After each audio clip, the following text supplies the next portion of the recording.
Hi there, students! I'm XS. That's little x, little s, which stands for extra sweet, because that's what I am. I'm a Puppy-Sensei, and I make Japanese language lessons to help you level up your abilities. And I have my own Apawcalypse. Welcome to Puppy-Sensei's Pathfinder Apawcalypse. This series is intended to teach you all about Pathfinder 2e and also to spotlight other content creators and the awesome work that they're doing. So, with that in mind, let's meet today's victim. I mean, honored guest, obviously. Today we have with us the amazing Rico Siempre, my very, very dear friend and an amazing content creator. So, hi there, Rico. Hola, ¿cómo estás? Estes bien? Uh, Did I say that right? yo soy bueno. Yo, yo, yo soy bueno. There's a Don't go reason. to me for Spanish. I like as much. I cannot speak Spanish for the life of me. I can get by in the clinic, but I cannot get by in a conversation. Spanish is not one of the languages that I've ever done before. So yes, I do consider myself a language teacher, but I don't speak any Spanish at all, and I'm sorry about that. It's fine. It's kind of a It's thing you need around at fine. least where I live, so it's That's okay. that's totally valid. That's totally valid, right? I'm just ashamed I Um, don't know Vietnamese. really? At least, no, I'm ashamed. Yeah, I'm ashamed I don't because a lot of my patients are also Vietnamese too. Oh, that's very interesting. That's very, Hmm. very interesting. Yeah, I also don't know Vietnamese, so we have that in common. That's so cool. We're Yeah, I already know. bridging, finding Bridging common ground. exactly what we don't Yeah. know. Well, yeah, yeah. It's almost like this is going to be the start of this amazing journey that we're going to have together, where we're going to grow close and nothing bad is going to happen. Nothing absolutely bad will happen at all. No, no, definitely not. It's going to be just absolutely great. It's going to Just be totally smooth wonderful. sailing. All right. So, Rico, why don't you tell us a little bit about your content if you don't mind? Yeah, sure. If y'all don't know who I am Rico Siempre RN, IRL RN, VTuber, RN educator. I'm also a proclaimed bard. Mm, Hence why the getup. On occasion. I'm dressed like this. mm, I need to go out and adventure. um, but yeah, I make nursing and healthcare educational content. Um, I do scripted content on YouTube and on YouTube Shorts, maybe TikTok if I want to get back onto it. mm, But I also do my live podcast series called Virtual Vital Signs, where I mm-hmm, help educate the audience about the lived experiences of people who live with chronic illnesses and disability. So mm. it's been one of my uh, it's been my pride and joy being able to produce that show. And if you haven't seen it, I'd say not to promo myself so much, but it is available. The recorded episodes are available on YouTube and on podcast platforms like Spotify, Apple Music, Pandora. If you don't have the time to watch, you can at least listen to it. Mm-hmm. Actually, Yeah, you were in the first episode. you know what? I was gonna say that virtual vital signs sounded really familiar to me, so that's probably why. Yeah, and yeah, you were, and I have to say, like, I was really happy to have you as my first guest for the show. And you were actually primarily the reason why I was inspired to make it. Oh, So, that you know. that fills my heart, honestly. And to be entirely transparent with you, it was my honor. It was my distinct and great honor. The things that we talked about on virtual vital signs, that was not something that I've really spoken openly about at all. Yeah. And so to be able to be there with you, someone who I consider one of my closest friends, to just be able to open up about my experiences, that was one of the maybe greatest kind of like foundational moments in my life. Oh. Yeah. Well, I'm very happy to give you the platform, Sensei. It is your Yeah. story to tell. Well, thank you. And likewise, I'm happy to give you this platform. So one of the stated goals of Puppy-Sensei's Pathfinder Apawcalypse has always been to kind of help out other content creators. I get the feeling, Rico, I'm going to be honest with you. I don't know that you're going to need my help. I I think you're going to well, be a superstar. I to be fair, to be frank, to be transparent, I only did start VTubing. I want to say regularly. I did it like last year, no, 2 years ago, like pretty off and on, but badly. Mm, But honestly, like straight up, like committed to VTubing. Um, this past October. So for wow. me, it's kind of been a ride going from where I started to right now. Actually, like I didn't even think about being where I'm at this moment in time. So um, I may be small, but you know what? Doesn't matter to me. As long as people, at least one person, learns from what I teach, then I'm a happy camper. Yeah, That I means at feel least that. that's one life changed.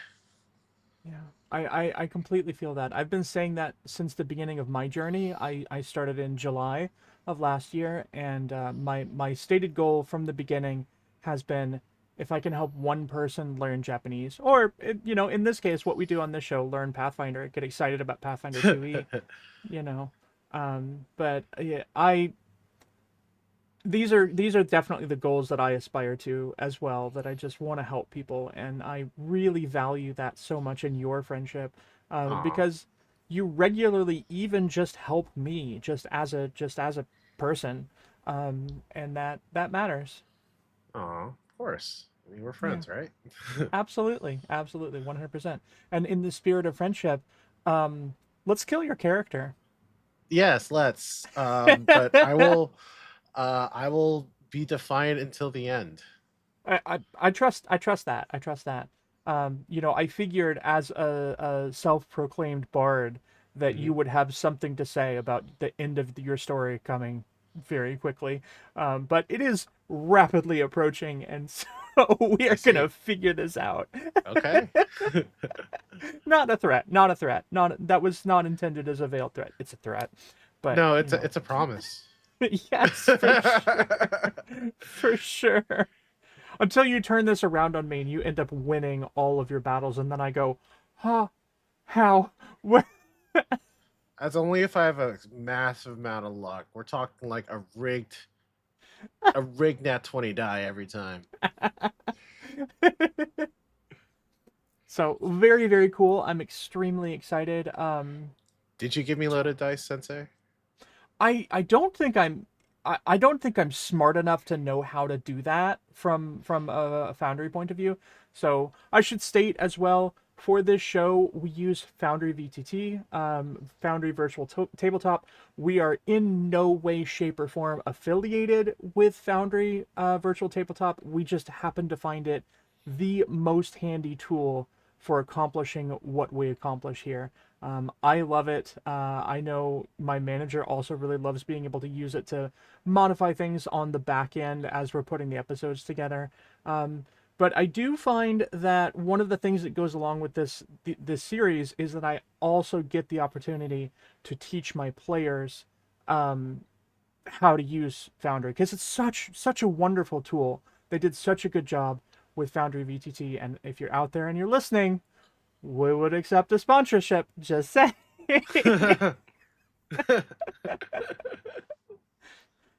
Anyway, I'm very excited to have you here. I'm very excited for this episode. I'm excited for this episode in particular, and I will not say why.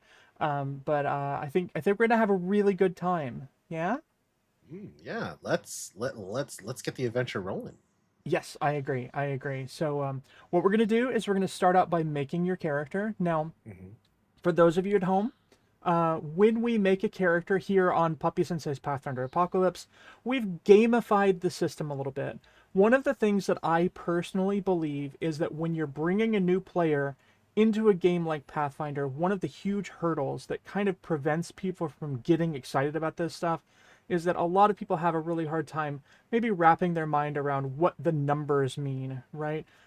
And so I think that that can be a little bit intimidating for new players. Now, Rico, you're not a new player, and so I know that you get all of this stuff. You get character sheets. We're still gonna make you go through the process of doing this our way, which is a little bit gamey, right? Which is fine, Yeah, considering that I've only played D&D yeah, before. yeah, So yeah. Pathfinder is completely new to me. That's valid. But as I understand it, you've played maybe quite a bit of D&D. I wouldn't say quite a bit, just a little Okay, smidge. okay. Like 2 games, 3 games at Oh, a lot most. less than I thought. Okay, okay. Yeah, yeah, but I love the concept. I love being able to, be in the universe. I won't say it's whole Mm-hmm. universe, but like again, the whole fantasy concept. Something I've Yeah. always enjoyed. It's just I never have enough time to enjoy it. That's completely valid. That's completely valid. Well, for you and also for the benefit of the people watching at home, I want to say this is a gauntlet. And as a gauntlet, the intention here is to put you through your paces, put you through some combats. This is a very combat heavy game session. But that doesn't mean that there isn't lore stuff happening behind the scene.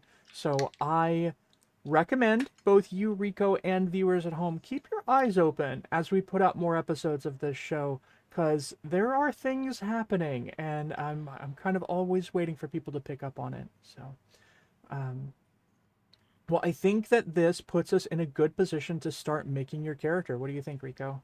Yeah, let's. I love it. I love it. All right. So we are first going to give you some options for your ancestry. So you're going to get to choose 3 randomly selected options, and then you will pick what your character's ancestry is going to be. Okay. Okay. All right. Let's take a look at what those options might be. Okay. All right. It looks like your options are cat folk, lizard folk, and Vanara.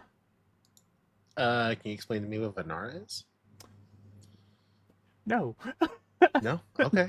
No, no, I can't because I That's have fair. never played one before. Vanara are Okay. basically simian-like humanoid characters. I want to say they're relatively new, but I need to double check when they actually added them I in. can return to monkey. That's right. That's right. You can return to monkey. When did they add them? Um,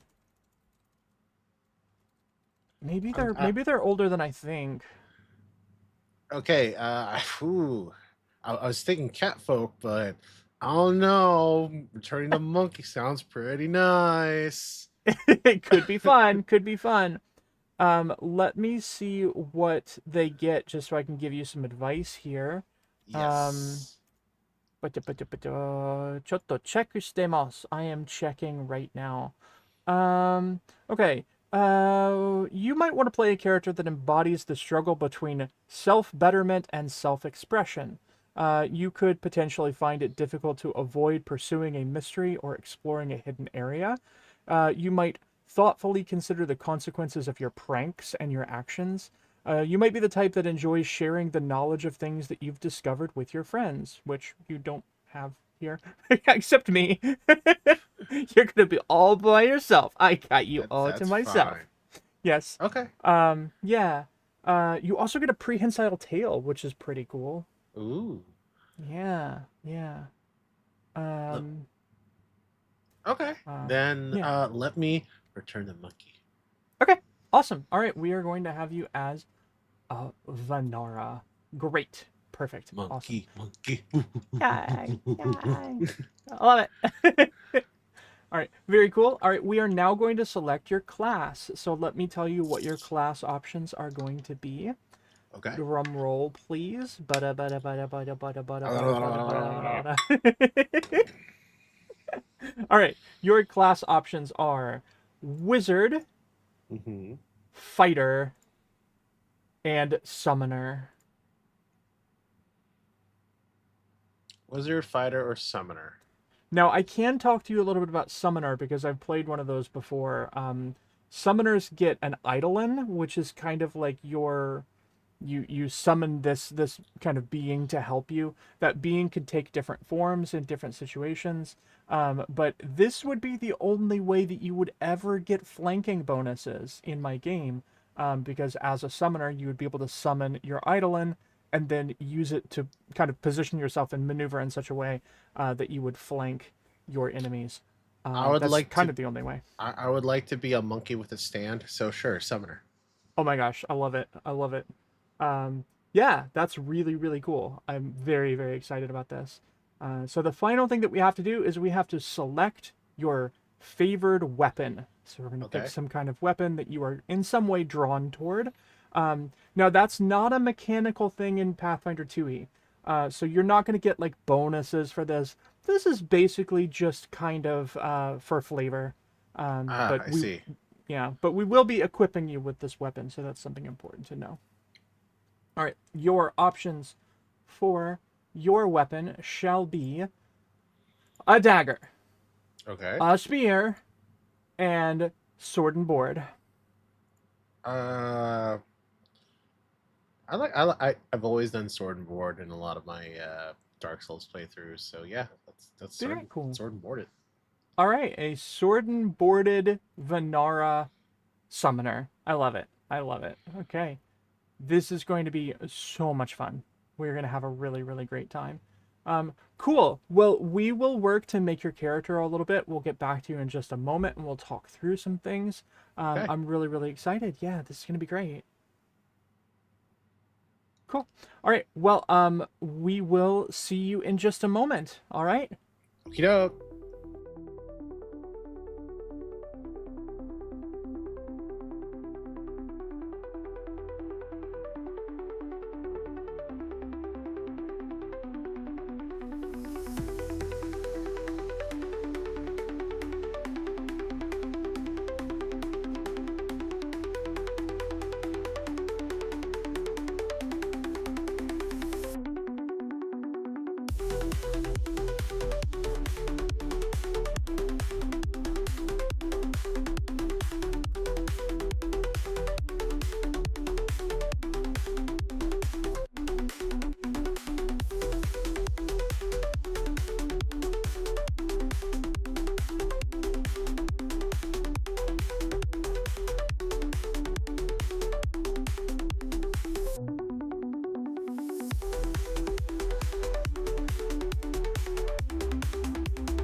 And we're back. All right, Rico, we have your character made. Have you had a chance to take a look at that character sheet yet? yeah, roughly. It's Okay. looks pretty good. Okay, good, good. I'm glad to hear that. Um, any questions before we get into the adventure itself? Not necessarily. Okay. I guess part of it is I guess it'll probably like unfold as we go, but Mhm. there's no specific reason as to how or why I got here, right? Nothing that you will know. So once we actually get started, I'll sort of lay the scene for you, but you Hmm. in your character will not know how you arrived where you arrived. I see. Okay. Yeah. Okay. All right. Great. Well, let's go into the adventure, and I'll lay a little scene for you. Sure. Okay. At first, everything is dark, and you slowly open your eyes. The first thing that you notice is that you can feel your Eidolon right there next to you. Whoever he is, he's right there with you. And maybe Mhm. he's also just kind of waking up. I'm assuming he, him pronouns for your idol, and I don't know why. Maybe I should use they. Um, anyway, the two of you are together in this place, but as you take a look around, you don't recognize the place that you're in. You're laying on cold, hard floor. This is like rock flooring. Maybe your back hurts a little bit that you're like, I've been laying on this hard floor. How did I even get here? You Mm. notice a couple more things really quickly. First, you are being washed over with this glowing rainbow light. At first, maybe you're a little bit out of it and maybe you don't really know where that light is coming from, but as you're laying there on the cold floor, you notice something else, and that's that Mhm. there's this little buzzing automaton, this little ball that's flying around and just kind of like hovering around near you and maybe just watching the two of you. Mhm. What do you do in this state? Uh, I would like my Eidolon to capture the ball. Okay. All right. You send your Eidolon to leap up and capture the ball. I think the Eidolon happily does so and jumps up and grabs the ball.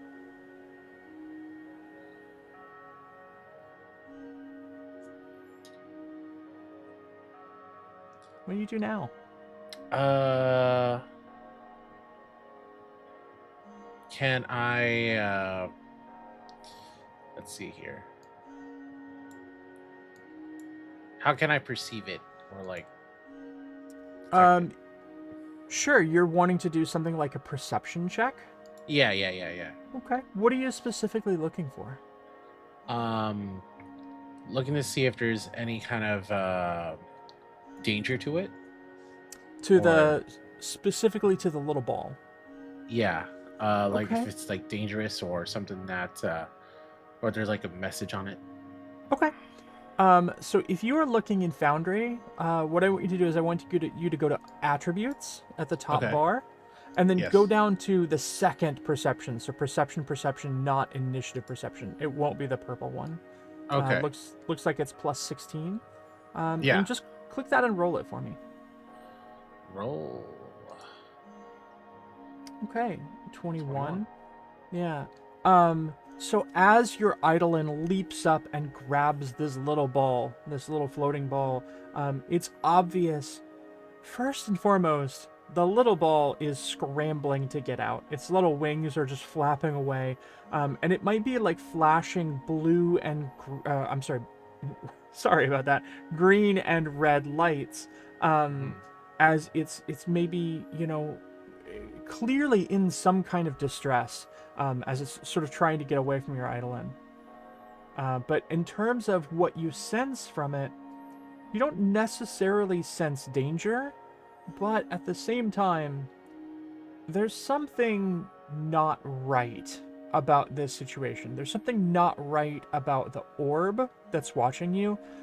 You can definitely sense this feeling of kind of ill at ease ness about yourself. Maybe also your Eidolon picks up on it.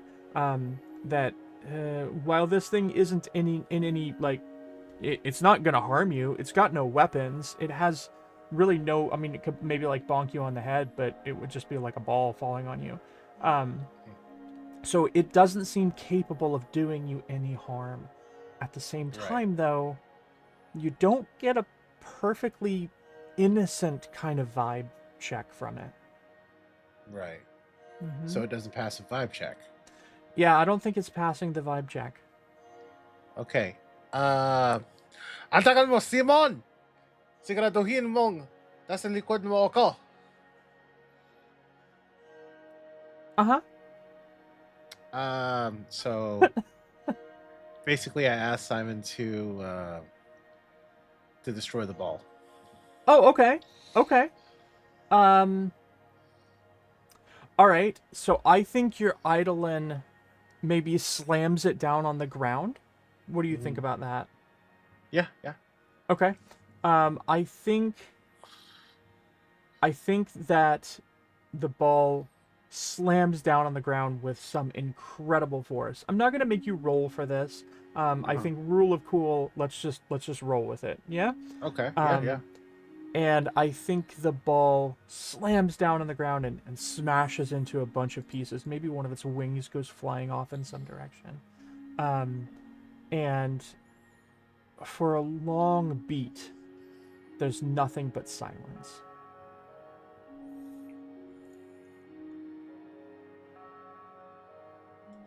Okay. Hmm. If nothing's happening, then we should probably get the hell out of here. Okay, all right. Before anything else happens, I want to give you stock of what's happening in this room. So, um, in this room, there are 3 physical doors. They're wooden doors, just the kind of normal doors that you would walk up and open the door just like opening a door at your house, right? You are currently in a recessed pit that's about between 4 and 6 feet down into the ground. Um, Hmm. so there are 2 different levels, and the 2 different levels have 2 different types of rock, right? So the one that you're on is like rough rock, unhewn, unpolished. The rest of it, I think I want to describe it as kind of being like very, very, very highly polished floor, like tile flooring. So you can imagine that this is a sterile place, right? Uh-huh. So Right. outside of the recessed pit, very sterile, very, very clean. Um, and then to your south, there is a pair of chests that I think you're going to immediately feel a little bit of a pull toward, as if you're being told, as if you're feeling in your heart, these are important. And then there's a portal, right? Uh-huh. Now, there are a couple things that are going to happen here, and I want to describe them in succession. Sure. As your attention draws to the portal, you're looking at this portal, and you're realizing first and foremost that this is where all of the light in the room is coming from. So that Right. rainbow light that's coming over you, that's washing over you, is coming from the portal. Um, Okay. you are a spellcaster at some level, right? You're a summoner, and Mm. so you know enough about magic to know this is a magical portal. Um, and I think you are a high class enough spellcaster. You're high level enough. Your magical knowledge is enough that you can look at this portal immediately and tell it's a one-way portal. I go through this Mm. portal, I don't come back. There's no other side to this portal. But the next thing that happens defies logic completely. Because as you're looking at the portal and as you're thinking to yourself, that's a one-way portal, another orb comes out of the portal. Another orb. That's right. Just Huh. comes right out of the portal, stops, like kind of like immediately stops, gives you like way a lot of space, right? As it's coming in, and it's almost like afraid that it comes in, and it's like, nope, I'm just gonna watch you from here. I see. Okay. Mm-hmm. Um, it's keeping its distance. Mm-hmm. Uh, all right. I would like to jump out of the pit. Okay. You won't really need to jump because there are stairs on every side, right? Oh, Yeah. So, yeah, but you can definitely get out easily. okay. I Yeah. was gonna say I want to do a cool backflip out, but it's Oh, fine. well, you totally can do that. You can 100% backflip up the stairs. In fact, you can backflip this entire adventure if you want.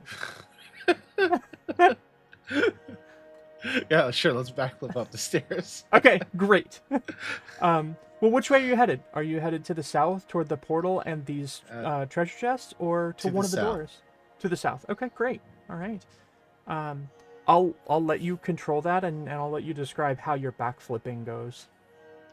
Uh, yeah.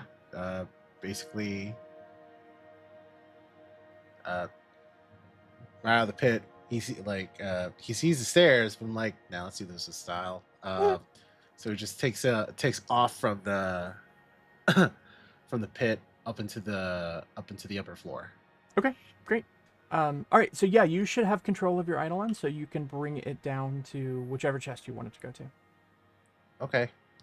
Uh, si Simon ay Surin ang magagawa mo ba? Walang surprises! So Simon Oh boy. moves over to the southwest chest Okay. in front. All right. As soon as Simon moves, I think this little orb is going to go way the heck away. I see. Yes. But great. Yeah. You can open that chest. You can just double click on it, and it should open up a menu for you. Okay. These things should look familiar to you. This is your stuff. Hey, shit. Yeah. Yeah. I'll go ahead So, and loot it. you can grab it. You can move it right onto your character sheet, if that's good, or you can just hit that loot button. Yeah. Good. Great. And then you're probably going to want to go ahead and equip some of these things. So if you go to your inventory tab in your character sheet, there is a button next to various different types of equipment that has a shirt, right? Yeah. So if you want to equip that greater striking short sword, you can just hit that shirt button and that will equip it for you. Let's see. There we go. Great. Okay. Both equipped. Awesome. Great. All right. Now, can I assume that you're going to go over to the other chest? Yes. Okay, great. So you'll just do the same thing. Cool. I'll double click on that. And this again is stuff that is familiar to you. You've got the Ring of the Tiger.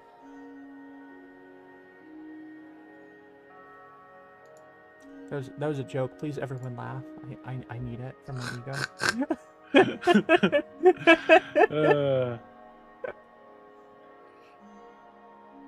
All right. Good. Excellent. All right. You're nicely equipped.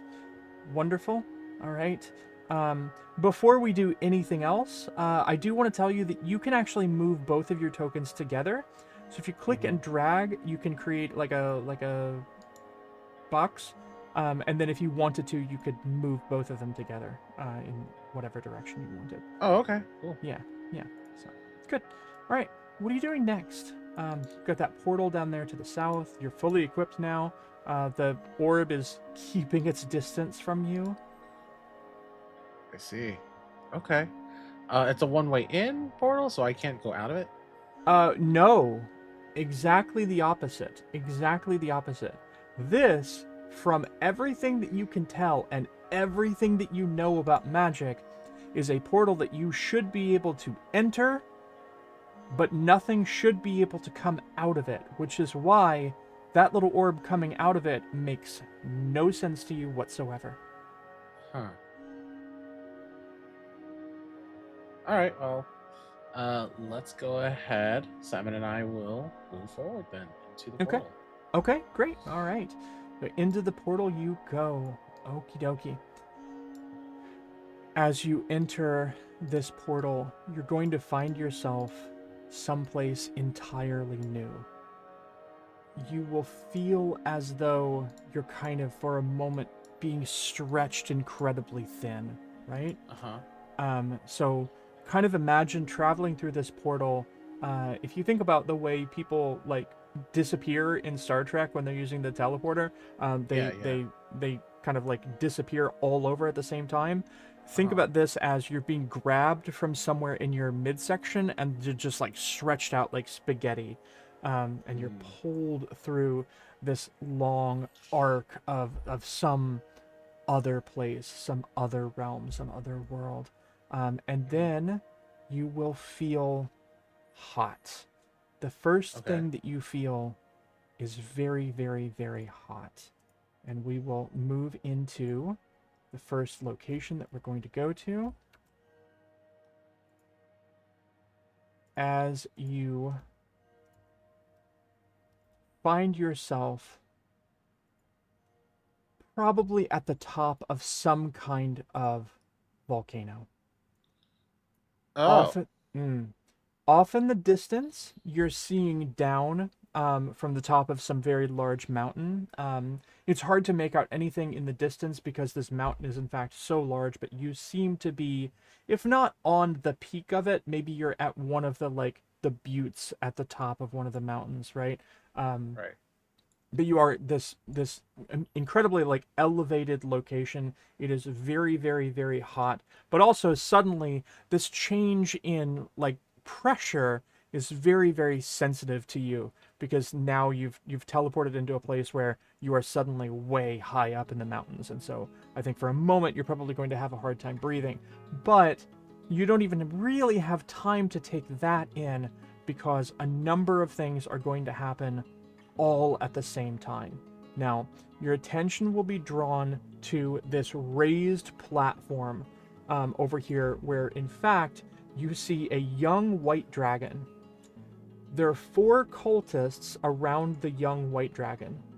3 of the cultists have the dragon in chains, and they're holding the dragon down. So one of them probably has a chain wrapped around its neck, one maybe around its tail, one maybe around its leg, and they're all pulling it down as a 4th cultist is standing on a dais and performing some kind of rite.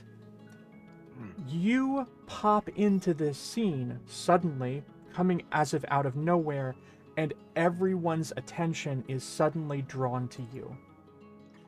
Ah. The dragon takes that exact moment to furiously try to break through its chains, and it's going to breathe a breath weapon, and its breath weapon is going to target all of the cultists around it, right? It's just going to just breathe out all of this very very cold arcane magic. Right. And so give me just a moment. All right, that breath weapon is going to deal pretty substantial damage to 3 of these cultists, and they are going to die immediately. Wow. It also damages the other cultist. He reels back in pain, and then immediately we're going to go into combat right now. Okay. Okay, so let me set up the combat really quickly, and then I'm going to have you roll initiative. Okay, all of you are in combat state. You are dead because they took a bunch of damage, and then the dragon rolls initiative, the dragon cultist rolls initiative, and then you can roll initiative. So you're going to roll perception. So that will be in your... Sorry, one second. Okay. I need to unclick these. All right, yeah. That will be in your attributes tab at the top under initiative. It's the one that's highlighted in purple. Okay. Yep. Wait, how do I get there again? Sure, should be the bar at the top. You will have to, I think, only click one of your tokens if you're trying to get to that bar. Okay, so perception. Wait, where the hell is that? Good question. Where's the bar? Are you clicked on both of your on Oh, okay. both Oh of your no. tokens? Okay. I got it. I got Yeah. it now. Cool. Let's see. Let's move this. Okay, perception roll. Mm-hmm.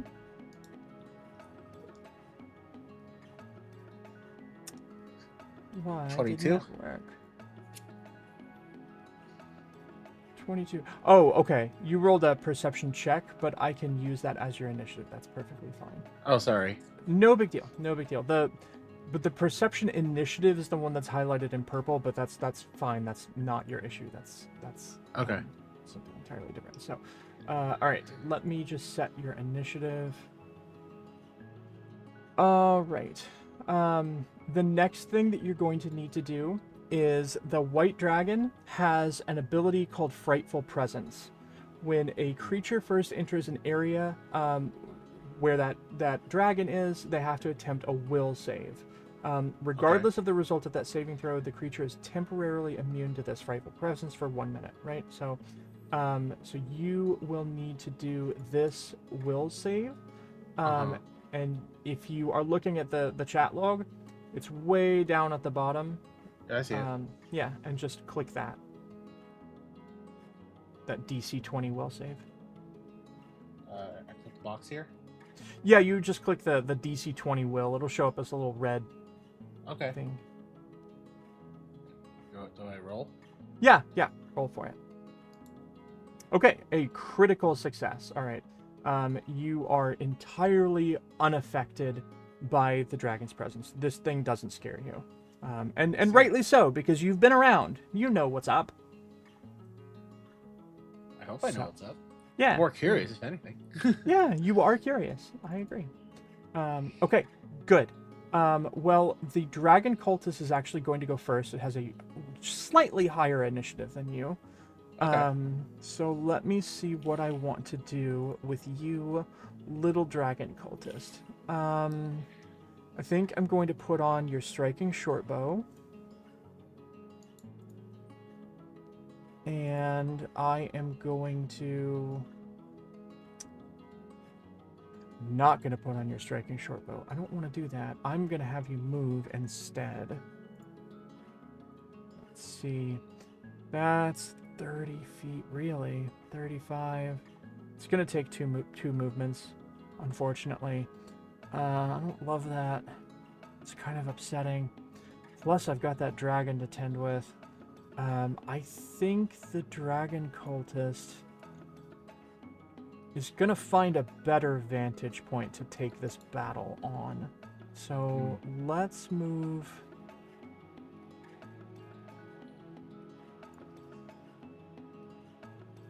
we're going to move way up here.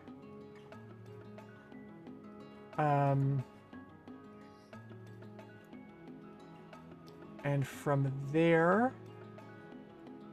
I think he's just going to hold the rest of his turn to see what you do and to see what the dragon does next.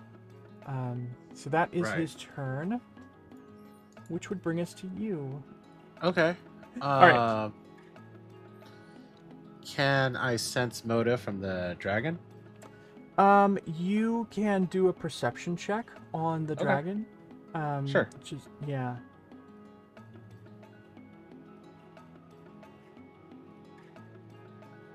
See, didn't I do that already to the dragon, or is it just for the general situation I'm at?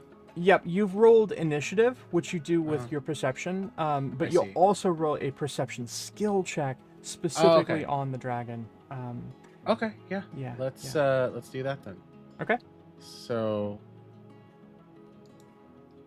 that's let's see, perception. And it's the one that's not purple this time. Yeah. There we go. Okay, that is a 30. Okay, and you also... I just want to look at your skills for just a second, because I think you have some knowledge-based skills that might be relevant here. Let's pull up your feats. Okay, alright. With your advanced perception roll, I'm going to tell you a couple things. Okay? Alright. The first thing is that whatever was happening to this dragon before you arrived, it was totally unhappy about it, right? You can definitely make the assumption that this dragon was maybe about to be sacrificed by these cultists, or maybe they were going to throw it in this pit of lava that's nearby that's emanating all of this heat. Whatever the reason, right? They were holding the dragon against its will. Yeah?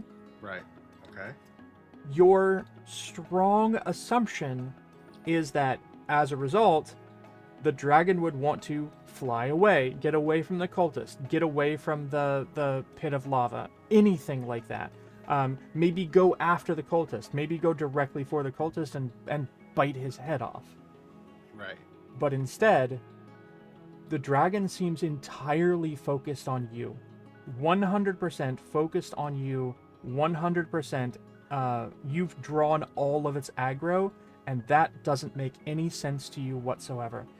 Nothing about that should be happening. You should not have drawn the dragon's attention, and yet it has now laid its gaze squarely on you, and it's coming for you. I see. Mm. Okay. Okay. Is that one of my actions? Yeah, that would have been one of your actions. Okay.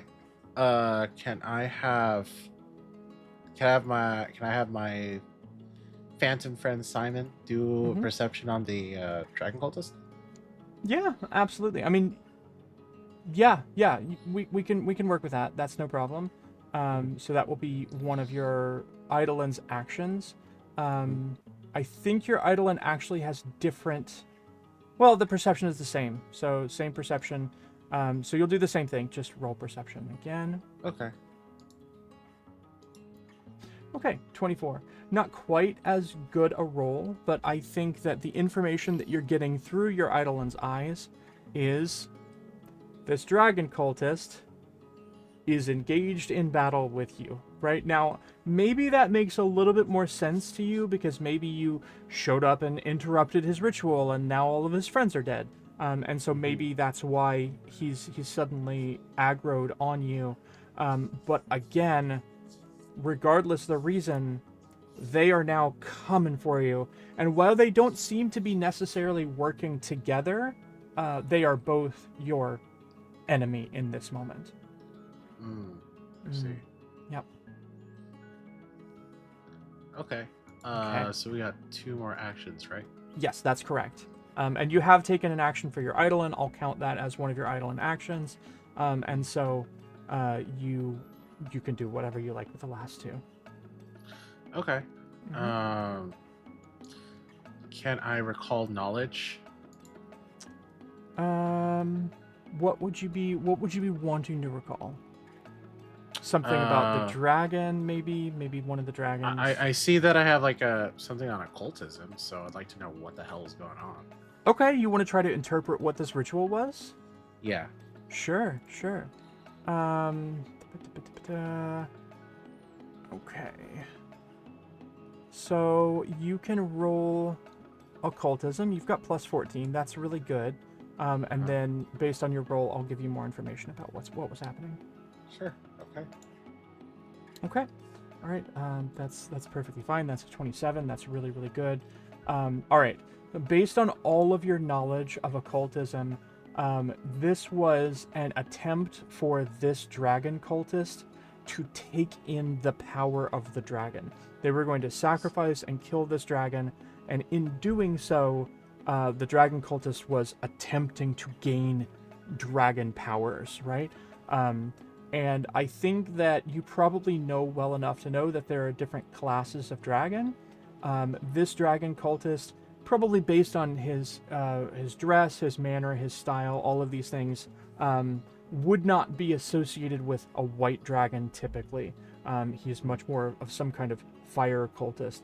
And so I think it makes sense to you, based on this occultism roll, that this would have been prime candidate for taking this dragon's power, because he frankly doesn't care about white dragons. See. Mm-hmm. Yeah. Okay. Yeah. Then, so my last action. Mm-hmm. Let's see. Is there any kind of obstacle or cover? Well, the dragon itself is on a raised platform, so you could always kind of push yourself up here, but then, like, you're only getting cover until the dragon moves over to the edge and then, breathes ice down on you. All of these walls are walls that would be about, I would say maybe 7-8 foot high. Easy for you to scramble up, no problem. But they may pose an issue for somebody like the dragon cultist.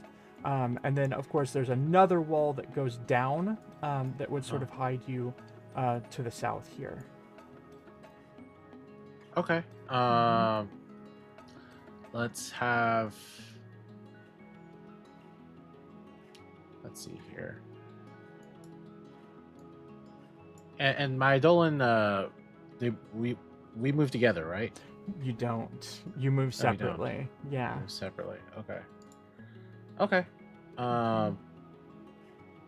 Then I will move myself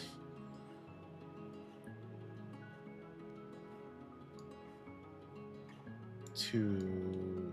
Oh, hang on. I'm gonna that. No, sorry. I was trying to not move both of us at the It's same clicking time. both of you, yeah. Yeah. I always have the same problem. One thing that you can do is just draw that square by holding There we your go. mouse. Yeah. There we yeah. go. Got it. All right, then I will move myself over here. Okay. That is within your movement range. Good. Okay. And I will move little Oh, Simon. you won't. Oh, You I won't can't move actually be Simon. able. Yeah, you won't be able to move Okay. because you're out of Okay. actions. All right. All right. So taking cover here. Okay. Yep. Yeah. Okay. Great.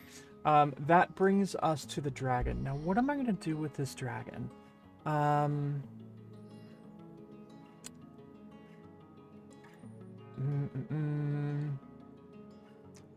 I think I have the ability to move for days, so no problem getting to you. I'm gonna move right up to your Eidolon, and then I'm going to use Draconic Frenzy.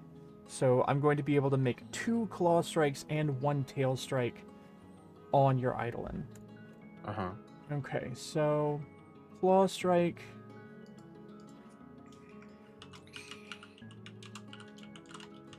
Let's see here.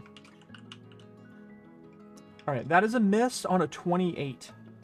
Wow. This is going to go great. That's a critical miss. Oh wow. With a critical miss, I think I'm just going to not give him the tail strike. So that's going to be the dragon's whole turn. I don't know that I'm going to be able to hit you. Dope. All right, cool. That brings us back to the dragon cultist. Dragon cultist, what am I going to do with you? I am going to have to move.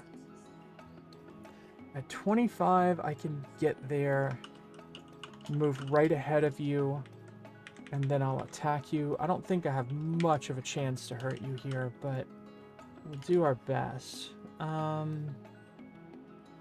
Make sure that you're targeted.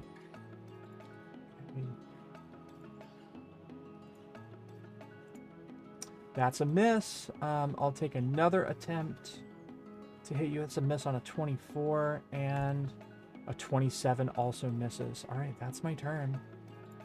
Okay. Great. My turn. Yep. Okay. Let's see here. What can I do? Let's see here. I would like the faint with Simon towards the dragon. Okay. Panatilihin nga bala ang dragon, Simon.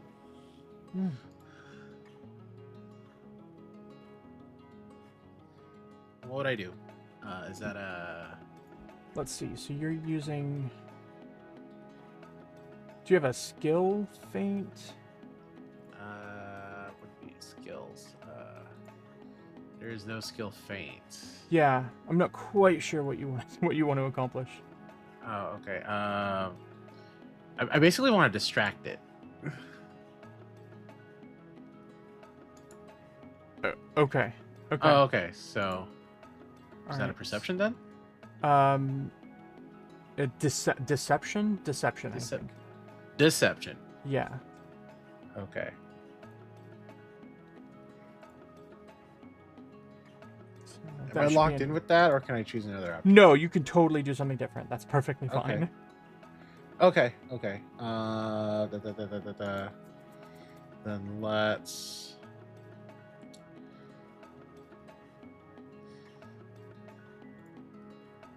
Let Simon climb onto the dragon's head. Okay. Would that be athletics? That can be an athletics roll. What are you wanting to accomplish up there? Do you want to do an attack from on top of its head, or are you trying to grapple it? I basically just want to keep it busy while I deal with the cultist. Okay. Okay. Um, let's see what we can do. We could try to do a grapple. That's going to be athletics. Your Eidolon has crazy good athletics. Okay. Yeah. So athletics roll. Yeah. So on your skills, your core skills, all the way over on that bar, athletics is going to be plus 23. But before you do this, what I want you to do is I want you to hover over the dragon and hit T, and you'll get some arrows that are coming around it. Hit type in T? Yep, the letter T. Okay. I almost said number T. That's not right. Okay. So, all right, that's done, and then go ahead and roll. Yep, roll with skills. 25. All right. 25. That does it. That does it. So it is effectively grappled. Can I give you grappled?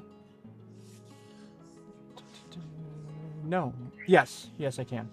All right. Dragon is grappled. All right, grappled. You are held in place by another creature, giving you the off guard and immobilized condition. If you attempt a manipulate action while you are grappled, you must succeed at a DC 5 flat check, or you lose that action. Roll the check after spending the action, but before any effects are applied. So good. All right. So Simon has held this dragon maybe by the face. I like that as an idea. Cool. Good monkey. Yeah. All right. Okay. So now you have 3 actions to hang out with. Can I clamber up to the cultist? Absolutely. The cultist really is in striking range, but they do have the high ground, Anakin. Yeah, I'm not gonna try it. Okay. All right. So I'd like to clamber up to their level. Okay. Yeah. Easy step. You could just move right here. That's no check required. Good. So that is an action as a step. You have 2 actions left. 2 actions left. Okay. Let's see here.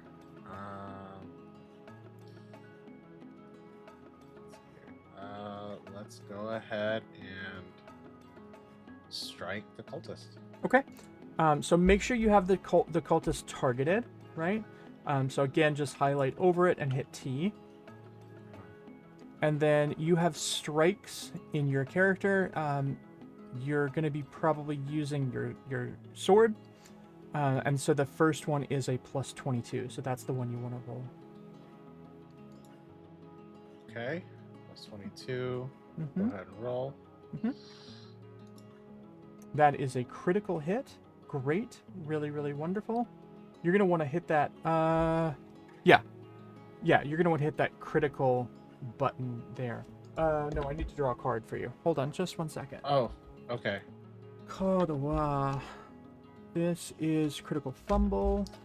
What's my critical hit there? It's got to be over here. Okay, here it is. All right, let's see what happens with your critical hit here. Go ahead, roll. Not quite yet. Let me let you know what the critical does before you do any double damage or anything like that. All right, this is a melee attack.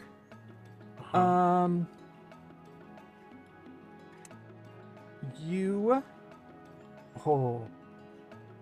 pierce his kidney, which is going to cause him to be sickened too. Oh, right in the beans. Yeah. All right. So in that case, you'll just roll that first damage button, the one on the left. the one on the left. Okay. Yes. Yeah. Damage. Okay. And Go I ahead. will Rolling. give you the sickened 2 condition. But may not matter. All right, you are sickened 2. You take 16 damage. That damage is taken. All right, good. So he is sickened 2 now. Great. Okay. I think that was. No, you still have an action left, don't you? Yeah, that's right. So Simon took an action. You moved. You attacked. You've only used 3 of your actions. You still have 1 left because you, as a summoner, get 4 actions. Use your special. See, then let's go ahead and raise shield. Okay, great. So that would be under actions. Mm-hmm. And I think I got this window real quick.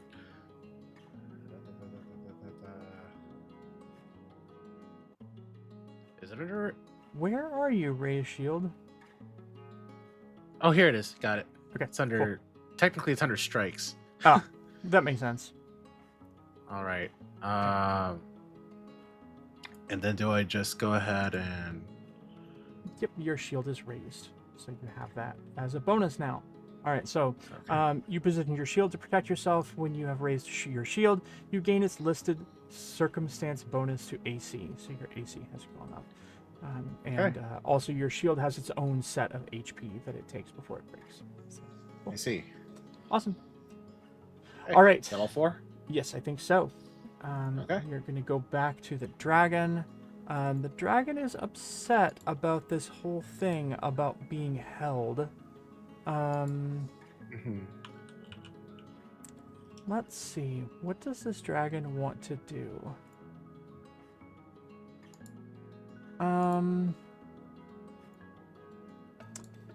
Guess what's not a manipulate action? 1d4 rounds though, which I didn't roll at the beginning. I'm gonna say that it can't use its breath weapon. Let's see. I'm just thinking.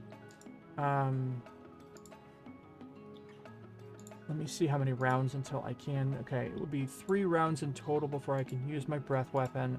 This is the second of those rounds.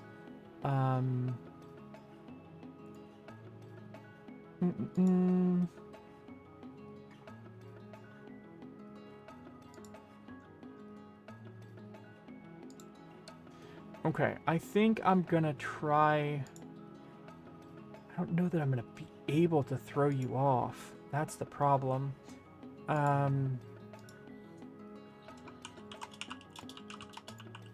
Thinking. All right.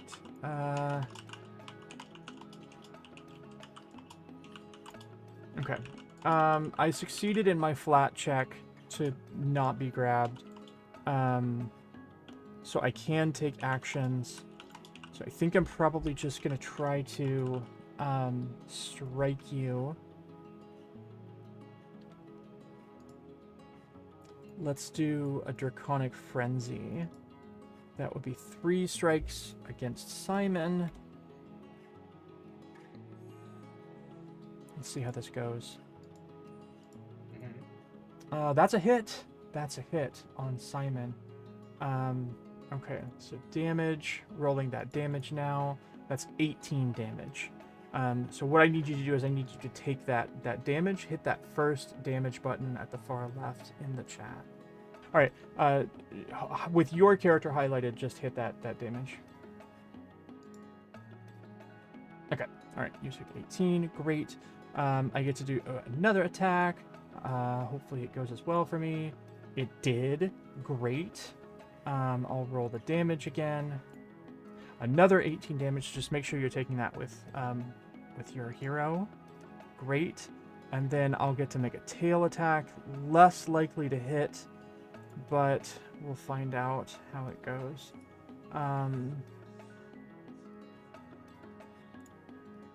Critical miss. Lovely. All right. I will end his turn there and make him lose his last action. All right. that brings us back to the cultist who is sickened. All right. You feel ill. Sickened always includes a value. You take a status penalty equal to this value to all of your checks and DCs. So it's going to be harder for me to do anything. I can't willingly ingest anything. That's fine. I can spend a single action to throw up in an attempt to recover. But I'm not going to do that because this guy is entirely focused on trying to hit you. That is all he cares about at the moment. So I think he's just going to make 3 rapid strikes at you and probably not do super well. So let's see what happens. First strike is a critical miss. I'll have him miss his next strike, and then he gets 1 more action. With that last action, he just misses. All right, so that's the end of his turn and the beginning of yours. You have 4 actions to split between your 2 characters. Okay. Let's go ahead and I will strike. Okay. With my sword.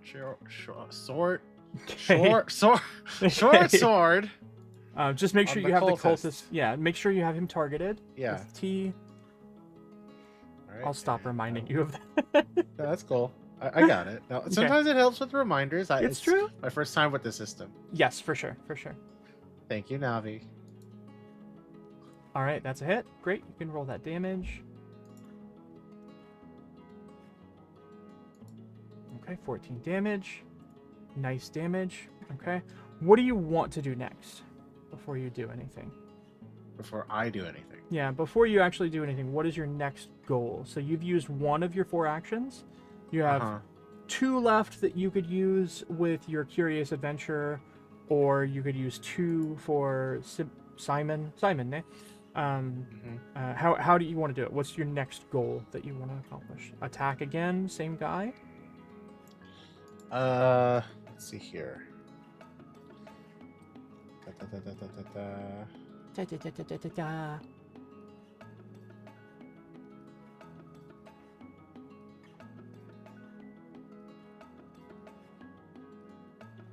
Let's have Simon. Okay. Not sure this will make sense, but can I trip the dragon? You can try. Yeah, absolutely. That would also be an athletics roll. The only problem is, actually, Simon is small, and this dragon is super, super big. So I feel like I'm okay with having you, the way you grappled it before, just flavor-wise, I think I'm all right. But I don't know if Simon is going to be able to trip. Okay. Yeah. No, okay. Let's do something else then. Okay. Now you can attack with Simon, and I'm looking at your strikes. You have a pretty good chance to hit. I don't know how much damage you'll do, but you do have a plus 22 to punch with Simon. Okay. Then let's go ahead and let's see here.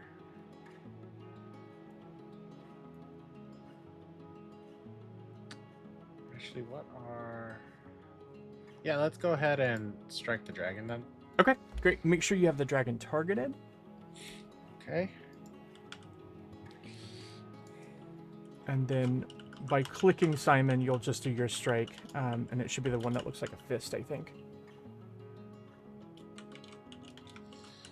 Okay. So strike, fist. Go ahead, roll. Yep.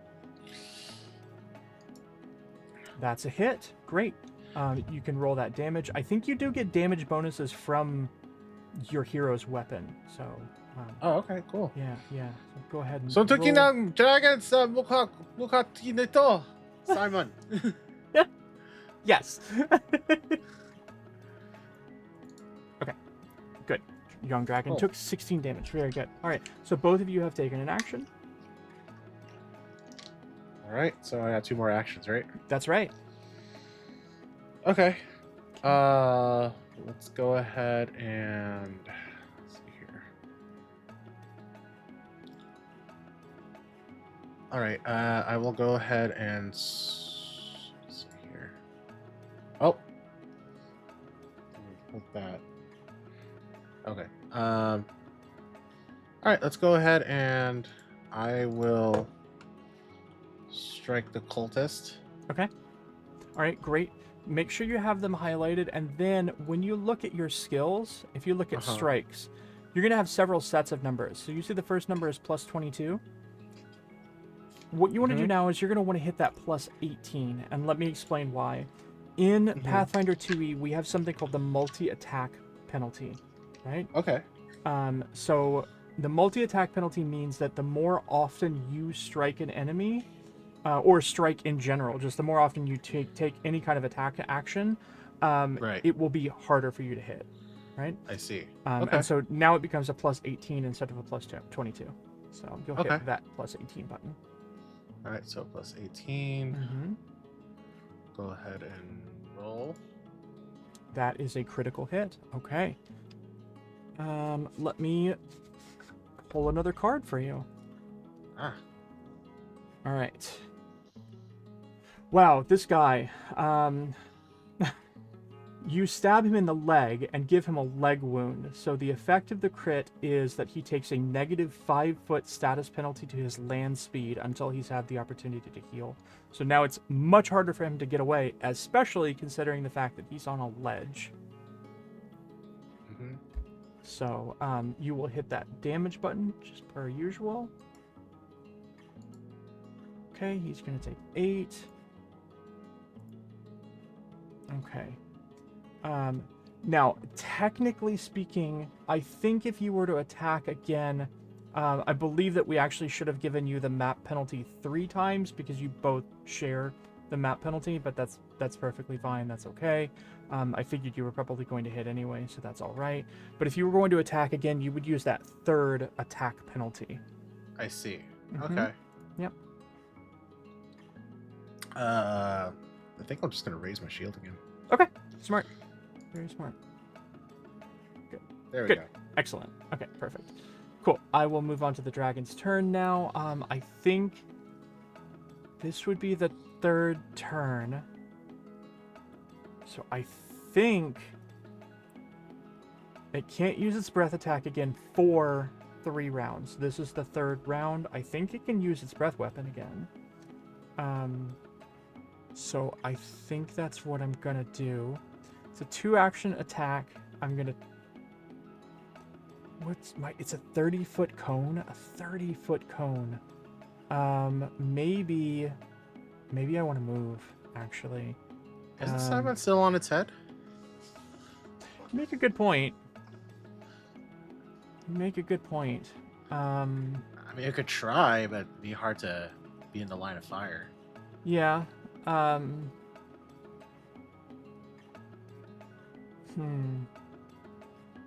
Well, I'm not... Yeah, I'm gonna have to do an athletics roll, I think. So athletics to try to shake you off. Let's see how I do.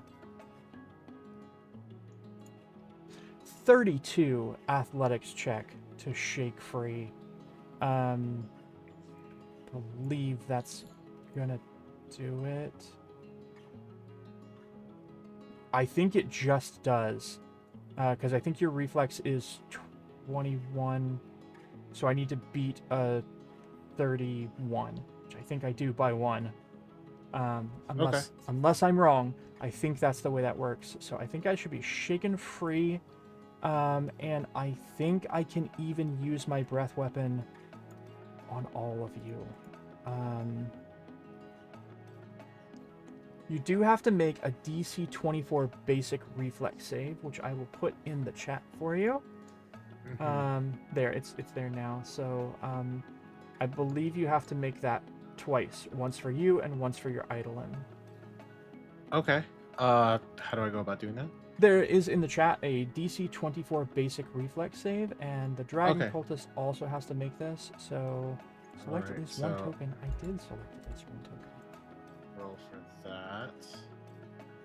Oh, I see what the problem is. All right, that's a critical success. That's very good. Roll for another critical success. Why are you not selecting? Okay, for reasons I don't understand. Oh, I see why. Okay. There, you're selected. Can I make this now? Roll +9. Okay, the Dragon Cultist failed this roll. You critically succeeded on both of them. So... Oh, I didn't mean to do that. I think you're just not taking damage. Oh, wow. Which is great for you. The Dragon Cultist is, in fact, taking damage. So let me see how much damage you take.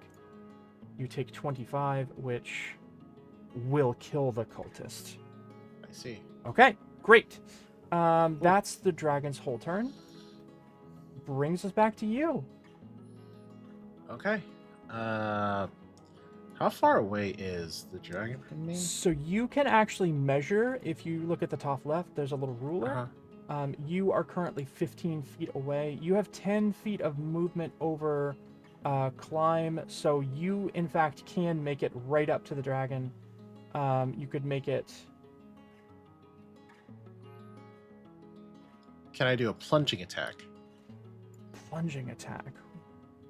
Where is plunging attack? You have this as a skill? Hold on. Sure. Was that a skill? Let me look. Do you have a feat like that? Skill for climber. You can scamper up and down surfaces. That's just your climb speed. Okay, sudden mindfulness, tail snatch. I don't know if you have an ability That lets me do that. that would let you do that. Okay, no, that's all right. You do have wall jump. You're adjacent to the wall at the end of a jump, whether performing high jump or long jump. You don't fall. Okay, that's not going to help you at all. Yeah. So I think it's just going to be a move action. So it would take you one movement to get here, Up to the dragon. or one movement to Okay. get here, or two Okay. movements to get here. Okay, now I will move myself. Oh, what am I doing? Oh, you are still on measurement. So in your top Oh. left, make sure you have There we the go. token control and the select token selected. Okay. Cool. There we go. Okay. Okay. All right, we So got 3 actions, right? yep, you've used one action. You've moved. Now, a couple things I want to bring to your attention before you make any other actions. First, I will just tell you that at the moment, I do not believe that you have him. What would you call it? Flanked. Thank you. You do not have him flanked. You Okay. could have him flanked if you moved Simon down here, or That's or what I was down gonna try here. to do. Yes. Good. All right, So you can use another action to move. Yep, that's perfectly fine. Okay, awesome. He is now flanked. I think Foundry should calculate that for us. No problem. Great. Okay. So, 2 actions left. Okay, 2 actions left. Mm-hmm. I will go ahead.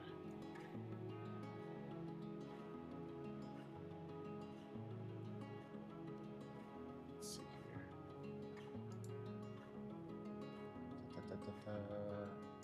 Da da da da da.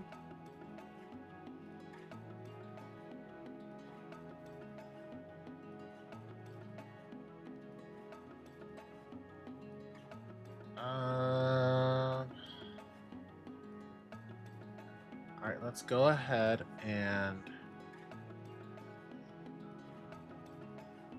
secure.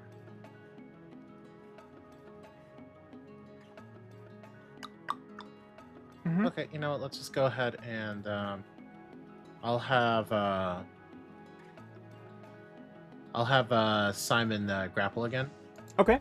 All right. So you're gonna roll athletics. All right, 30. I think that does it. Yep. Okay, so you are once again grappled, little dragon. Okay, cool. Grappling at its head, right? Yep, great. Okay. You still have an action left. Still do. Mm-hmm. And let's go ahead and raise shield. Okay, great. This dragon, I think, has no hope of hitting you whatsoever, but I think that's what it's going to try to do anyway. Let's move over to my turn. Okay, I'm going to strike at you. Critical miss. I'll strike at you one more time before the end of my turn. I'll probably miss again. Yeah, another critical miss. End of turn. It is back up to Okay. you. All right. Let's go ahead and I'll have Simon strike first since Okay. he's on top. Okay, great. That does mean that that Simon is going to get the best chance to hit because you share your map. Okay. So you might want to use your attack first. I don't know that it makes Oh, that okay. much difference, but Oh, okay. Sure. it's Yeah, it's let's do probably going to be the same either way. But that. All right. Well, Okay. let's do that then. okay, 26 is a hit. Great. Quick damage. Oh, I rolled your damage for you. My Oh, bad. okay. My bad. It's okay. Apologies. But I will take that okay. 16 damage. Great. Okay. You again. All right. Then I'll have Simon Okay. target the dragon and strike. Yep, and just make sure you're using that second strike attack with your primary. So that's a plus 18 with that primary 1d6 fatal d10. Okay. Critical hit. All right. I'll roll a critical for Simon. I think I'm going to treat this as blunt damage. Okay. You do a roundhouse. You make one additional attack against an adjacent foe. That's not going to help you. Hold on. Let me see if I can find something that's a little bit better. Oh, I like this. A dazing thud. The target is now stunned 1. How do you feel about that? Oh, that's pretty cool. Yeah. Okay, great. So roll that damage for me. Damage. Mm-hmm. Okay, I will take it. And I will also add stunned 1 to myself. Alright, you become senseless, you can't act. Stun usually includes a value which indicates how many total actions you lose. So it'll lose 1 action. Okay. Simon! Suntukin mo ang nagagalikis ditong mukha. Okay. That's 3 actions already? Yep, so you have 1 more. Okay. Let's go ahead and I played enough Dark Souls, so let's go. And I raise shield. Okay. Great. I'm getting some information, some backlog information from Manager Sama. Uh-huh. Okay. I think that the dragon has actually taken more damage than we previously thought. So let me... Oh, okay. All right, yes. The dragon took critical damage from that attack, and I didn't realize it. So I should have had you roll critical damage instead. Do you want me to do that instead? Yeah, maybe. Let's For critical? let's do that. I apologize. So It's okay. I've given it its damage back, and instead roll that critical. Okay. Wow. Wow. Wow. Okay, that was a lot more damage. So we'll take that. All right. So the dragon takes from your critical strike from your little eidolon. The dragon takes 66 damage. That's a Monkey lot. don't play. Yeah. And did you raised shield as last action? Is that right? Or Yes. Yes, I did. Okay. Okay. Great. Yeah, this dragon is not doing too well. Grappled, stunned, off guard, and immobilized. Let's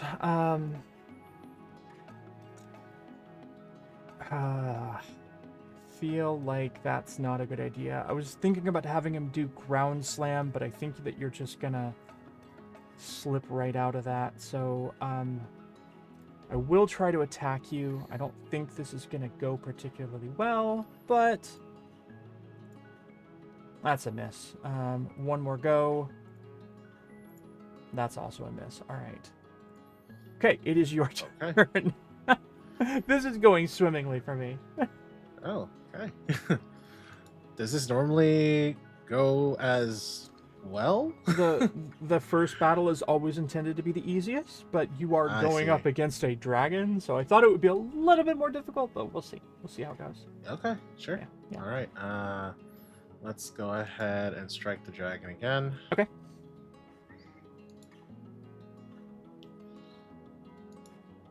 That's a hit. Great. Damage. 15. Okay. I don't know if that's not quite enough to kill.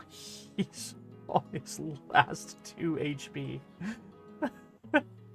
Okay, then I will strike with. I will strike with little monkey man. Okay. Simon.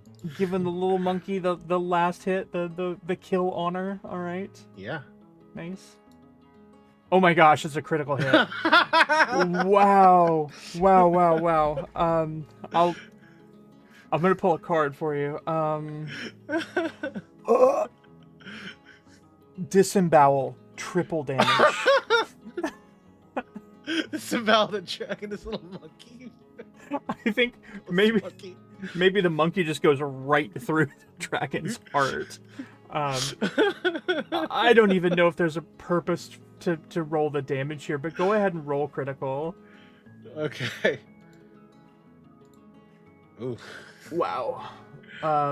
Okay. It's fine. You dealt so much damage to this thing. It is definitely dead. I'm just gonna call it dead and be done with it. All right. Okay. Wow, the dragon's dead. Okay.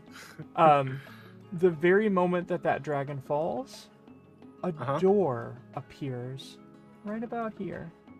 And it's just like an illusionary, not really an illusionary door. It's just like a magical, clearly like freestanding door that just suddenly appears the moment that the dragon dies. Okay. Mm-hmm. You're out of combat now, so. All right. Can I loot the cultists? You can try. You go and check out the cultist. I think you will find that his inventory has some stuff in it. There's a mace in there, a striking short bow. There's some hide armor. There's a religious symbol. Now, I want you to do something for me. Yes. You can actually see what he has by double-clicking on him and then looking at his inventory. I think that should open it.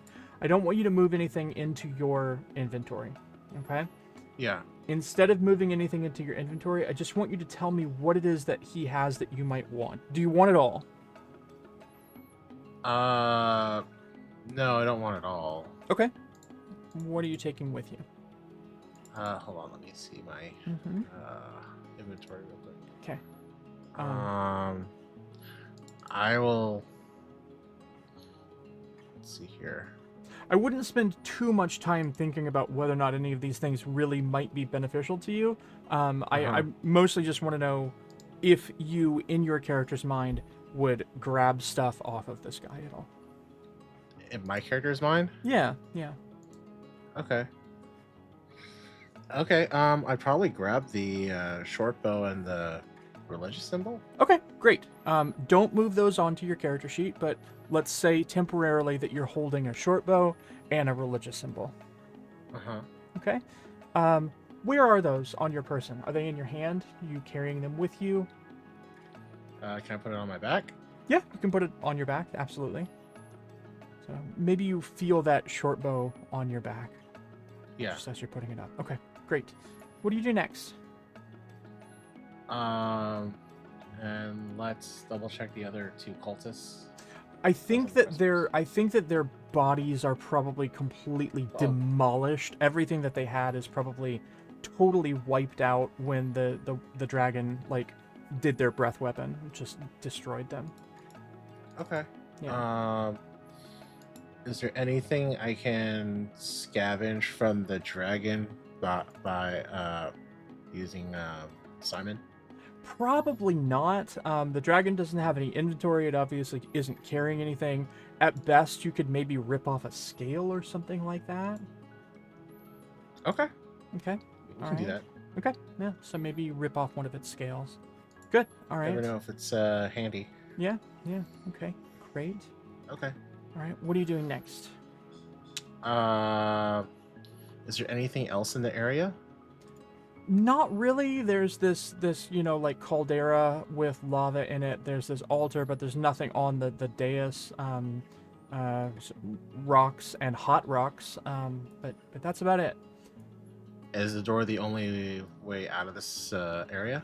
You do feel like you could try to climb down the mountain if you wanted to head away from the door, if you wanted to go down the mountain. However, I will say that this mountain is, incredibly steep, and you don't know if you do have a climbing speed, but if you want to go down the mountain, it's going to take you a good long time to get anywhere. Yeah, I see. Well, nothing ventured, nothing gained. Let's Okay. have Simon and I go through the door. Okay, wonderful, wonderful. All right. You are going to walk through this door, and when you do, you're going to enter someplace totally different. You open the door, and when you do, you feel immediately the change in temperature because you're going from a very hot place and you're about to step into a place that's cool and definitely still air, right? Uh-huh. And so you step in through the door into this very pleasant kind of room. And the room that you're in is kind of like a hoarder's paradise, right? So there's Uh-huh. stacks and stacks and stacks of old books, old bookshelves. The whole thing is set up like a relatively small little circle, right? So Hmm. there's circles of shelves and books and things like that. Um, in the very center of this area, surrounded by lots of priceless treasures, treasures of untold value, there's a simple table with a simple chair, and nothing is on the table and no one is there. However, on the opposite side of Hmm. the room, there's another door that looks very similar to the door that you're just now walking through. And Uh-huh. there is a woman standing near that door, probably polishing like a priceless relic of some kind. Maybe something that's gold. Maybe it's an old knife, and she's polishing it. Uh-huh. And the moment that you step into the room, her eyes snap up and catch you, and she's got this very surprised look on her face. You step into this parlor, this very nice, you know, trove, right? Trove would be a really great way to describe this room. She looks at Okay. you with this shocked look on her face, and she says, "Oh, you are very strong. How did you get here?"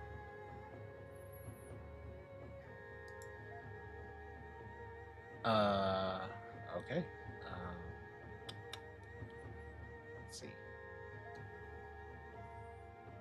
Can I roll a perception on this lady? You can. You definitely can roll a perception. Uh-huh. So we can just do that in this same scene, even though we haven't moved scene over.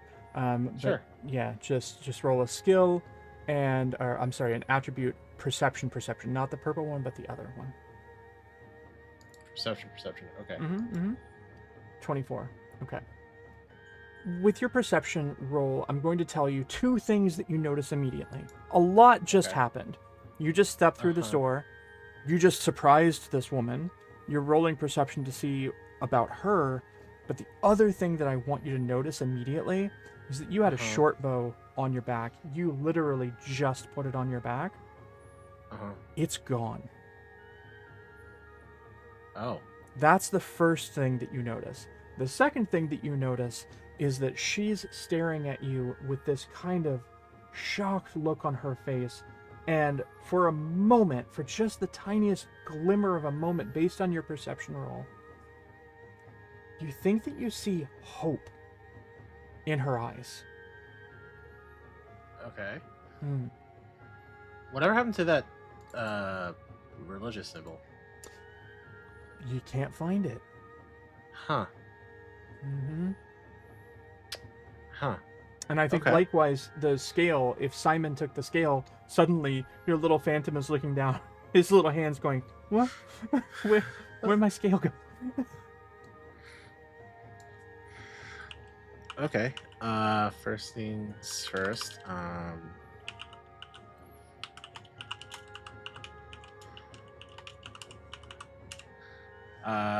Simon! Bakit nawala ang gamit mo? Mm-hmm. It was more of a reprimand. Oh, okay. Simon. What did Simon do wrong? Simon did nothing wrong. Okay. And then I would ask, if I can, I'd like to ask this lady, Mhm. where am I and who are you? Um, why don't we sit down a little bit? I think maybe we can talk. Would you like a tea? I can bring you some tea, maybe. I'll go get the tea. Maybe you sit and we'll talk. And she seems like suddenly kind of like animated. Like when you walked in, she had this kind of like gloomy disposition, and now she's moving at double time. She disappears for a second off on one corner, and then she comes back and sits down at the table, and she's carrying 2 cups of some kind of steaming tea-like liquid. Okay. Do you sit with her? I'll go ahead and sit. Okay. I I'm very confused. I'm going to sit down. She sits and she puts her tea in front of her and she kind of slides the other one almost almost eerily cautiously at you, that she's sliding it across the table. She gives it to you and she goes, "It's very spice. There's a lot of spice in that, so please be careful. I think a lot of people think it's a little bit too spice, but I like the spice, so I think would you if you don't like it, I don't have much else. I can't give you anything else, but this is what I have, and you're welcome to it. Maybe you're not going to like it, but um anyway, I should say maybe welcome here. This is my library of many different things that are special." She just looks Oh, confused. okay. Um, kind of requested this lady. Before I drink, can I see the kettle? "Oh, of course." And she hops up and she goes over and she brings back like this tea kettle that just looks like a very, very, very expensive, very ancient tea kettle. And looking at it, I think you're going to see that this probably comes from some very long lost civilization. It's ancient but not weathered, if that makes any sense. Um, Right. as new as the day is, and yet also the markings on it, the way that it's made, the construction, you imagine that this is from Right. another time. Yeah. I see. Mm. Okay. Um, I let the lady know. Hope you don't mind. I just got here. I need to be a little like. I hope you don't mind if I'm a little cautious, but I'm gonna put both of our tea back into the kettle, and I'm gonna serve it to both of us right here on the table. Is that all right? She, with one, actually, just with the tip of her middle finger, just pushes her own teacup across the table toward you. And the whole time, she's just staring at you, just with this baffled look on her face. Okay. Mm-hmm. Well, I go ahead and pour the tea from both of our teacups back into the kettle, Mm-hmm. give it a little swish around, Mm-hmm. and then pour ourselves the tea again. Okay. She'll carefully reach across the table and take her cup back, and just without breaking gaze with you at all, she'll just take a sip, not saying a word. Okay, then I'll take a sip too. Okay. This is a little bit confusing to me. I don't know why you're here. I don't feel like you're supposed to be here. I I let her know. I don't even know either. I just woke up in a room somewhere. My Yes. stuff in chests. Next Yes. thing you know, And go there's through a portal. I like had to kill some cultists, a dragon, and then this door popped up, and and, now I'm here. and there was Little Bug. Yes, I know all about Little Bug as well. Oh, the Little Bug. What So about this scary. little? What do you know about the bug?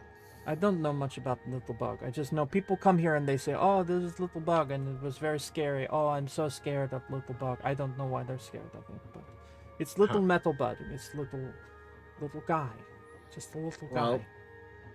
any case, I should probably introduce myself Please. since I happened upon your library. Yes. My name is George Josham, but you can call me Jojo. Jojo. Okay. I am called Unithosaleha. I think many people think that that name is a little bit difficult to say, so a lot of people will just call me Uni, just like UNI, just like that. That's what many people who come here will call me. I don't really see anybody else aside from the people who come here, but it is very rare that someone comes here and they're strong like you are strong. So I'm very confused why you're being sent here to me today.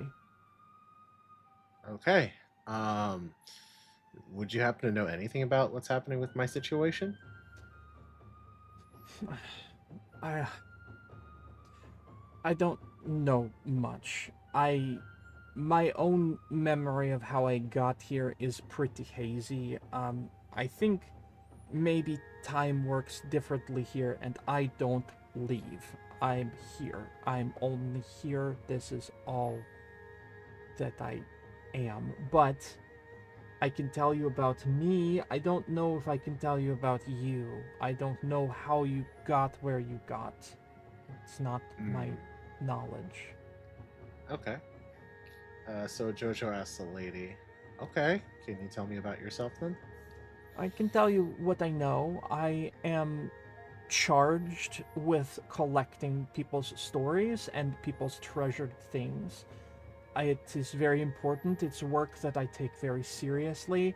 I appreciate that I'm allowed to do it and that I think I'm meant to do it, although I don't know why I'm meant to do it. It is what I do. So I collect the stories.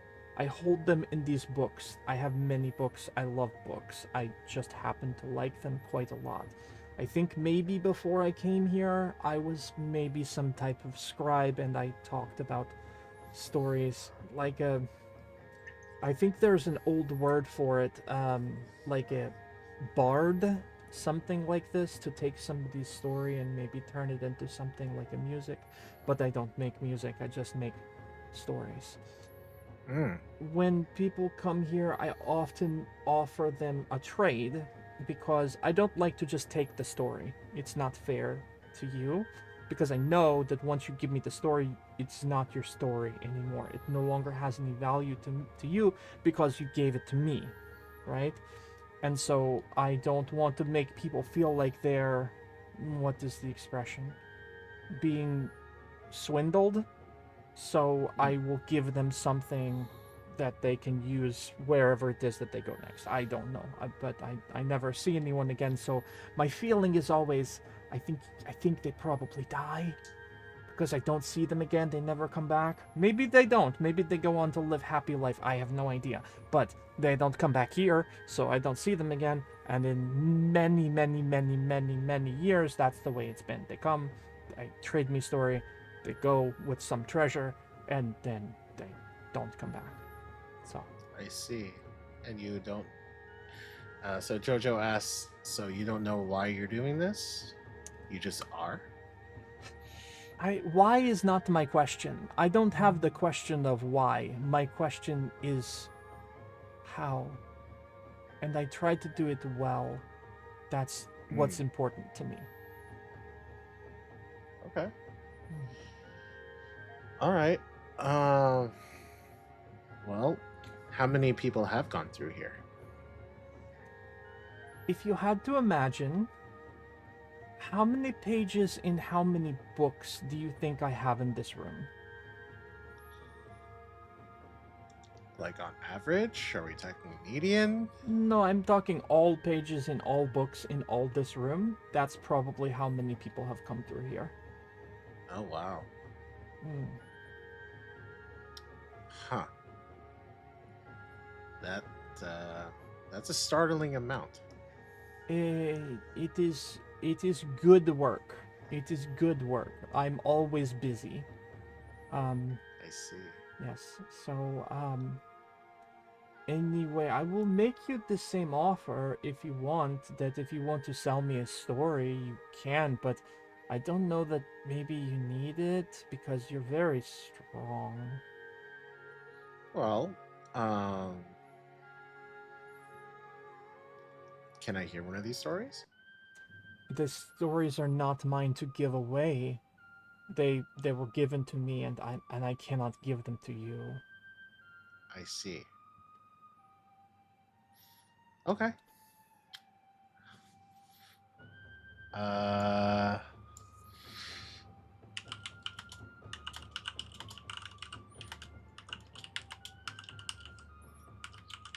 so Jojo looks at Simon Mhm. and tells Simon, Simon, ano sa palagay mo walaan ba natin siya? Simon just go ahead and nods. I think Oh. I want to say here that while Uni doesn't reply, I think she definitely knows what you said. Mm. I don't though. So Uni knows what I said. yeah, I think you can see the glimmer of recognition. Maybe she cycles through a bunch of languages in her head where she's like tick tick tick tick tick tick. Ah, I found it, and then she follows along with your conversation. And I don't think she's shy about it either. It's not like she's doing it surreptitiously. She's just like, oh yeah, I speak that. Okay. Uni, tindihan mo ba ako? I think my accent is going to be really really bad if I try to say it. It's been a very long time, but and then she'll respond in a way that's natural.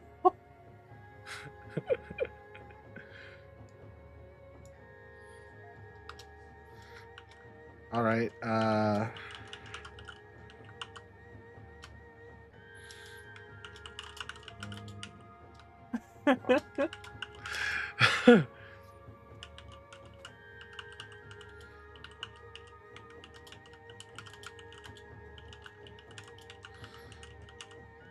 Okay. All right. So Jojo says to Uni, Mhm. hindi alam ng lahat ang tungkol sa wika ng tablo. Hmm. I think again she's gonna give a natural response. Puppy-Sensei, you'll understand, but Oni definitely does and definitely speaks that. But I think you will notice that she's got a very strong, very weak accent. Oh, I just said strong and weak, and then Strong weak accents. yes, no, a very strong, unskilled in the grammar.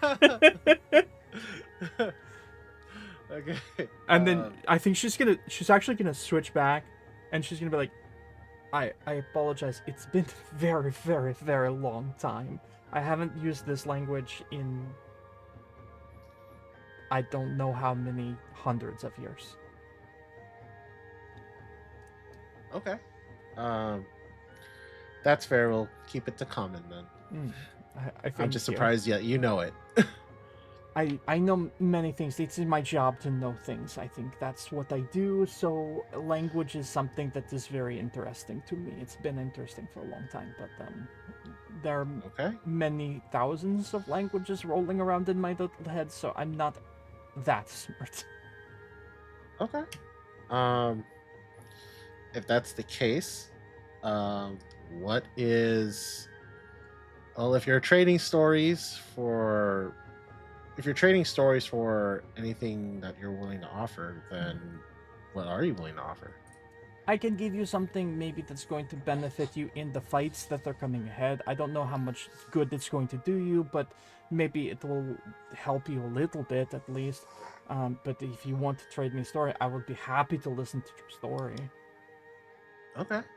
Okay. All right. Let's sit down and trade. I'll trade you a story then.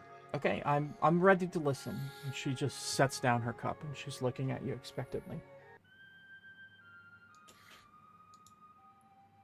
Okay. So I just tell any story. Any story you like. It can come from your heart. It can be a story about Rico, or it can be a story about your character.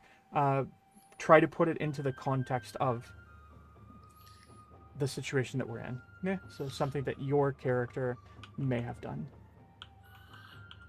Okay. Let me think on this a Of little bit. course, of course. Um, hmm. On the spot storytelling,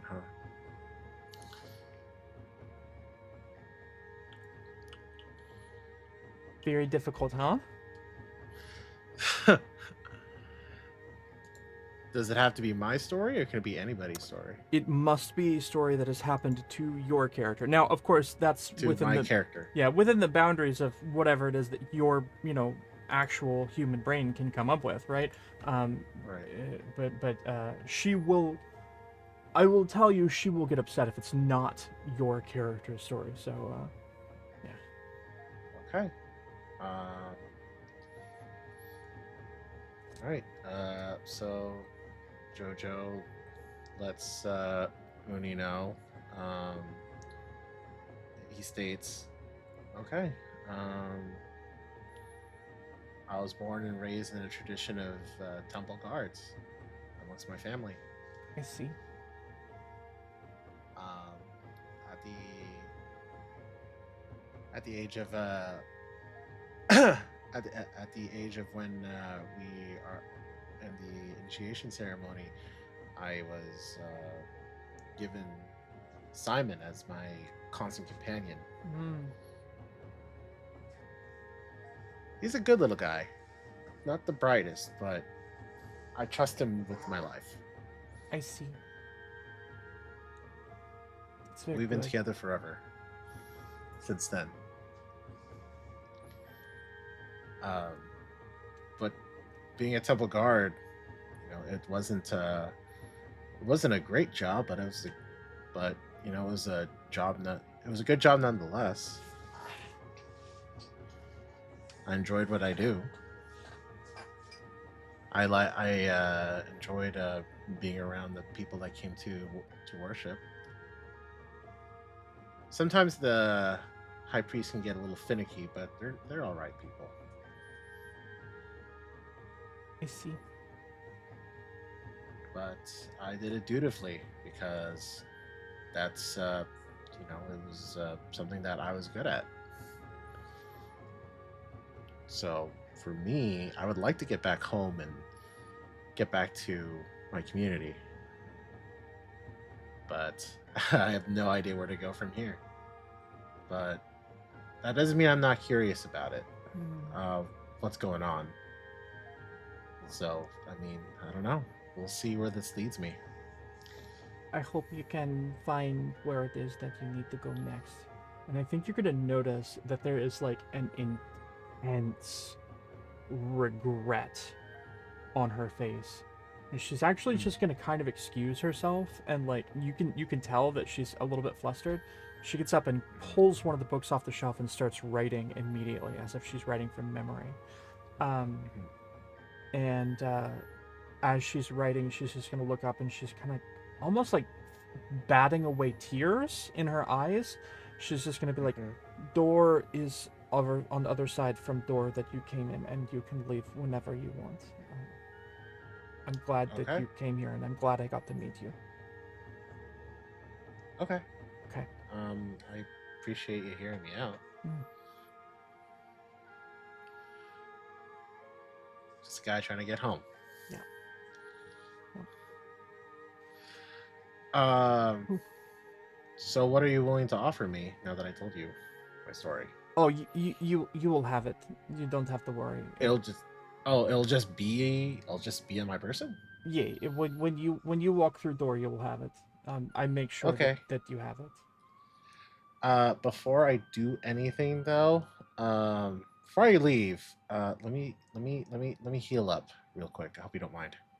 Uh, you can't rest here. You won't find your rest here any restful. But if you wanted to some kind of medicine, I only don't want to see it. I will get very squeamish if you have any blood. Okay. Well, I guess I'll. I guess I. Well, if I can't rest here, that's fine. Yes. I'll get moving then. Okay. I wish you luck.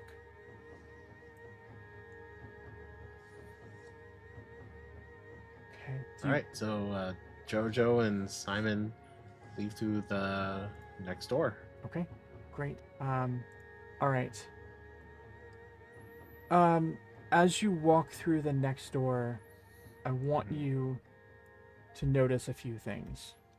Yeah. Before you even step into the next area, just as you're passing through the door, first of all, your weapon feels different to you. You've Mhm. noticed something about your weapon. And what you're going to see when you next attempt to draw your weapon is that runes have been added to your sword that will cause it to be a ghost touch weapon, right? Oh. Yeah. Okay. So it now has additional magical properties that are going to help you out considerably. So she was true to her word on that. Huh. Okay. Unfortunately, and I'm not going to make this mechanical in any way, shape, or form because it would seriously um, hinder your character if I made this mechanical. Uh huh. But you gave her the story of how you and Simon met. Uh huh. That's not your story anymore. And so as you step through this door, your relationship with your eidolon has been permanently altered.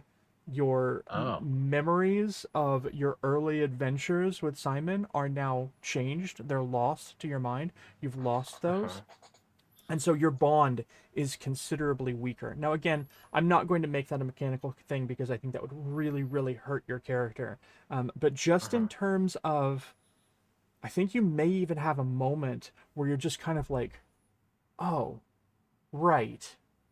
That phantom that follows me around. Now, on the other hand, I think the most tragic thing of all is Hmm. that Simon did not sell a story, so Simon remembers it all. Hmm. Yeah. So, all right. Having said that, we're now going to go into the next scene. So you step through the door and you're going to step into a room. You Okay. find yourself bathed in red light. You immediately feel like whatever this red light is, it hurts. I'm not going to start having you take damage immediately, but I will tell you that if you stay in this red light, you're going to start ticking damage um, frequently. Also, I did not. Yeah, okay. All right, we're good. So you should now be seeing that you are in this red room, right? Uh Um, huh. and you're taking damage. Very slow damage, very slow. But I'll give you an opportunity to act before you actually start taking away damage. So you're in a place that's hurting you. The doors ahead of you are open, and looking through those doors, you see this vast hall. Now, to the left, you see a chandelier here that has been Uh huh. crashed down to the floor. It's sitting there on the floor. You see another one of these orbs here. And that orb has some kind of stasis beam, and that stasis beam is moving this gigantic charnel creation. And as the orb turns and notices that you've appeared, it looks surprised and it vanishes. And as it vanishes, the big monster is no longer in stasis and it enrages immediately. So we're going right into combat. Okay. So I'm going to remove the orb and we are going to go into combat, and I will remind you that if you remain in this room, you'll start taking damage per turn. Okay. So, okay, let's start a combat here.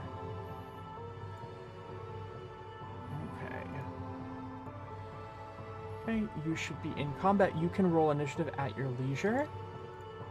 Okay.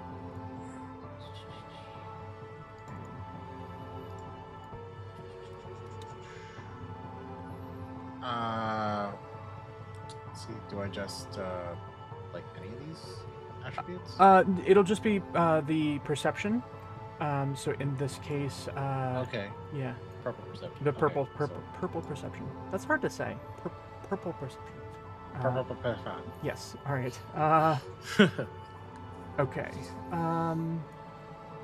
I think it goes first because it rolled a better perception than you somehow, which is shocking, actually. So that's unfortunate. I think it's going to come down here and block your entrance. Okay. As its first move. And it can't fit through the doors, so that will probably end up having to be its entire turn. Okay. Okay. All right. So that's you then.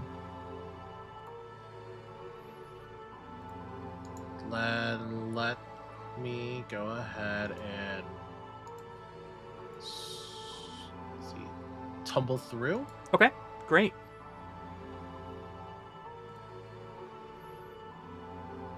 Do I need to roll anything? You will need I to think roll acrobatics. Acrobatics. Okay. Yes.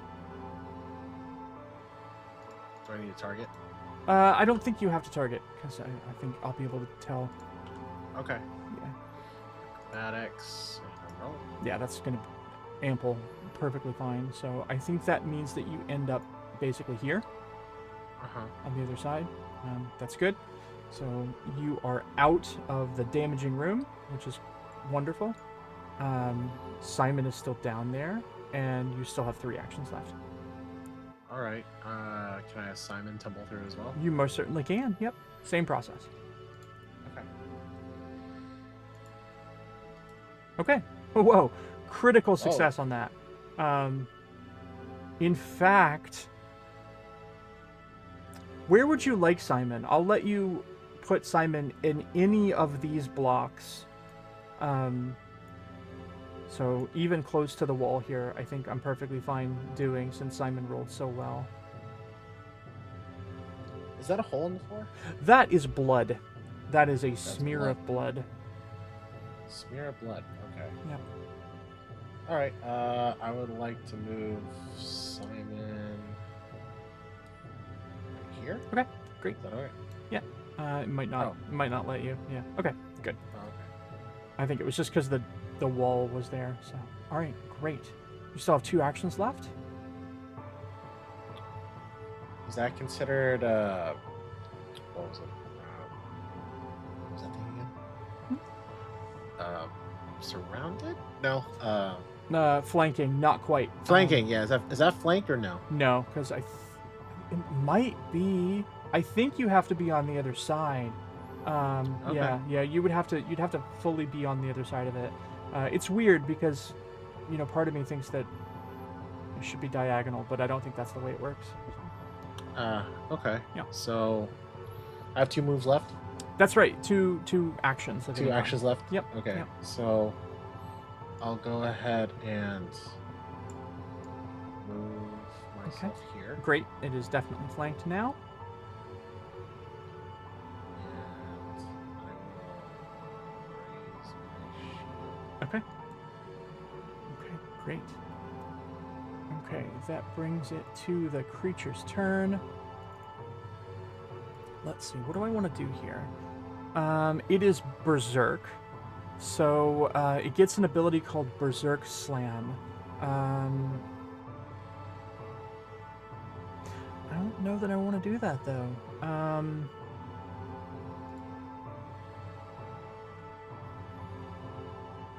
Yeah, I'm just going to have it attack. So I'm going to have it target you Okay. and attack you 3 times in a row. That is a hit. I'll roll that damage for 14. Go ahead and take that.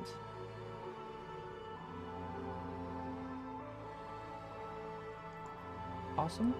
I'll have it attack with the map, so it's -5. It's a critical miss. I'll have it lose its last action. So that's it. Okay. Okay. All right. Let's see here. Mm-hmm.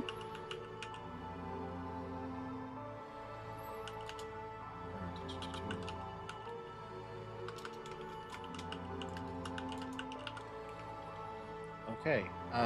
So I will have Simon Mm-hmm. grab the charnel creation. Okay. Okay.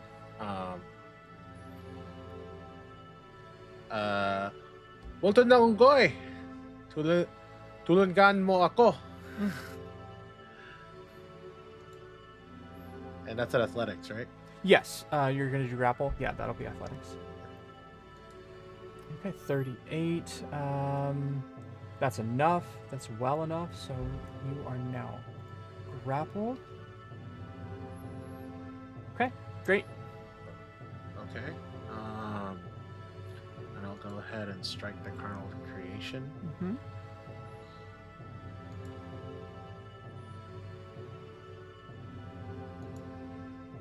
That's a critical miss. Damn. Let's pull a fumble card. Now, as I'm pulling this fumble card, I want to talk to you a little bit about hero points. You have 3 hero points, okay? The way that you can use hero points, there are kind of 3 uses that I allow for hero points. One, you can use a hero point to re-roll a roll. Okay. But you must take the second result, whatever it is, right? Oh yeah, okay. Okay. 2, you can take something and move it up to the next level. So you can use a hero point to take a critical miss and roll it up to a miss. Or you can take a miss and roll it up to a hit, right? Okay. Generally speaking, I do not allow people to roll up a hit to a critical hit. I just think that that's way too powerful. So you do have that option. The other thing that you can do with your hero points is if you were to die, I would allow you to use all of your hero points to ignore death, come back with 1 HP, and continue the fight. Okay. So in this moment, let me tell you what is about to happen. You attacked with a melee weapon, right? Mm-hmm. Okay. You will be getting creeping hesitation, which is going to cause you to be flat-footed until your next turn. So flat-footed would make it easier for you to be hit. If I decide not to use my hero point. That's right. That's right. You'd be basically off guard. Okay. Yeah. So if you wanted to use a hero point, you could either A, re-roll that critical miss, and maybe that becomes a hit. Or you could just roll it up to a miss and say, okay, I missed, and I don't want that. I don't want that off guard. Okay. Let's try to reroll. Okay, great. So I will use that hero point for you. That's used. Great, you have 2 left. And you can just re-roll that same attack. Okay. Hey. That's a critical hit. Great use of a hero point. Wonderful use of a hero point. So now I have to switch decks. What's gonna happen? All right. Surprise opening. Crit effect. You gain 1 action that you can use before the end of this turn. So you're gaining a bonus action this turn. Mm. Effectively, this doesn't count, right? So good. Okay, you can roll that critical damage, and I will take the damage. Okay, 30 damage. Great. Perfect. Took that. Took a little bit less damage than you anticipated it taking. You're not quite sure why that is, but good. You still have 3 actions, but you will have suffered the map from that. So you can attack again with the second value. Okay. Mhm. Can I roll perception on Maternal Creation? Absolutely, absolutely. This would count as using a knowledge skill. A knowledge skill? Yes, yes. Also, I was wrong about one thing. We won't try to correct it at this time, but grapple does have the attack trait, so grapple does affect the map. So the next time that you would attack, you would be attacking at the 3rd level, not the 2nd. Okay. Yeah. So, but no problem there. That's perfectly fine. We'll just keep things the way they were. All right. So you want to roll perception on this guy. What are you trying to figure out? I guess if there's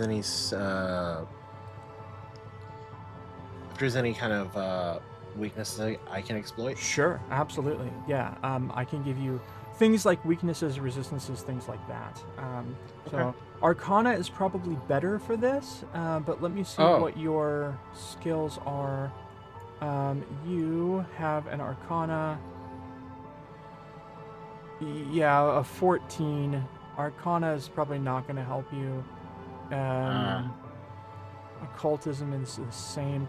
Although, you know what? I could make an argument here that medicine would be a really helpful check for you in this moment because you're looking for things like weaknesses. Okay. Yeah. So, yeah, roll medicine for me. Just go over to that skills tab and roll medicine. Roll medicine and roll. Okay, 23. All right. On a 23, I'm going to tell you that this thing doesn't have any weaknesses, but I will tell you that it's resistant to 5 physical damage. And it also has some spell resistances. So I think that's all I want to give you for a 23. I see. Yeah. So it is taking a little bit less physical damage.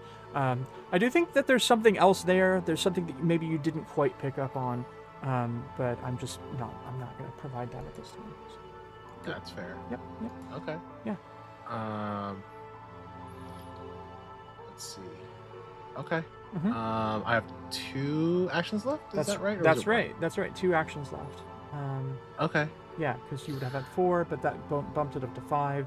You've used 3 of them. You have 2 left. Yeah. Okay. Mm-hmm. Let's see here. Can I do? You can still attack. You would just take that 3rd map penalty. Mm-hmm. Yeah. Plus 14. Let's see what else you could do. Let's see.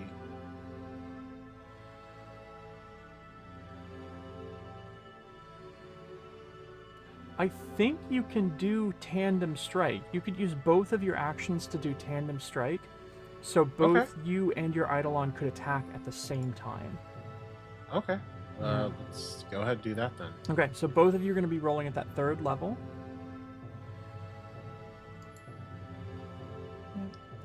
You'll just do the strike just as normal, just at that 3rd. Okay, so strike as normal. Yep. The 3rd level plus 14. Mm-hmm. Okay. Yeah. Okay, that's a hit. Damage. Mm-hmm. Okay, 14 damage. That's very good.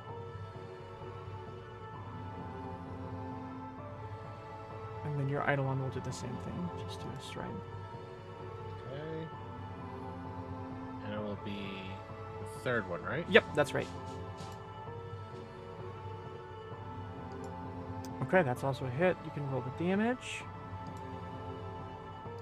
24. Nice. Well done. All right, good. Okay, that will bring us back to the creation's turn. It is gonna attack you. I think it's going to use Berserk Slam. So, the Charnel Creation attacks with a -1 circumstance penalty. If this hits, it deals 1d6 extra damage, and it's going to knock you prone. So it's going to attack you. Let me just make sure I'm doing this correctly. It gets a -1 modifier. Why is that not working? -1, -1. -1 modifier. Okay. Add that in. Oh, wait. Okay. All right. Good. You're targeted. It does hit. So it is going to knock you prone. And the damage that it does is 15. Okay. Take that. Okay.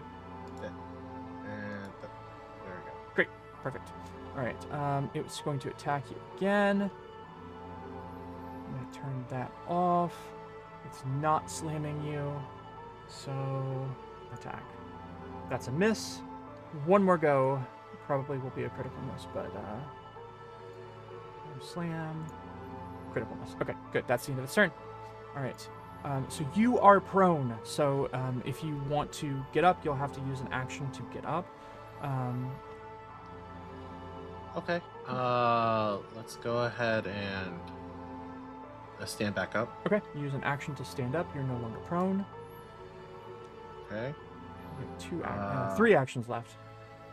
3 actions left. Okay. We'll do another tandem attack. Okay, perfect. Both of those are going to be at your highest level. Okay. So. Okay, 30 is a hit. 17 damage, great.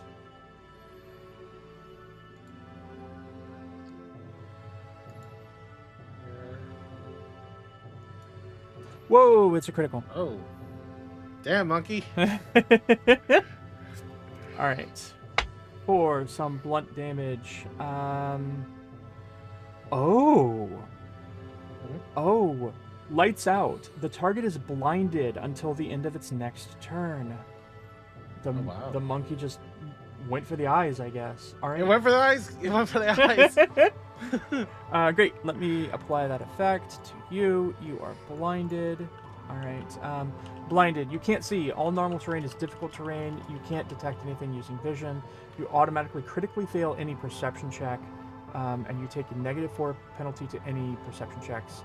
Why does it need to have both of those? That doesn't make any sense. Automatically fail and oh no, I understand now. Okay, you're immune to visual effects.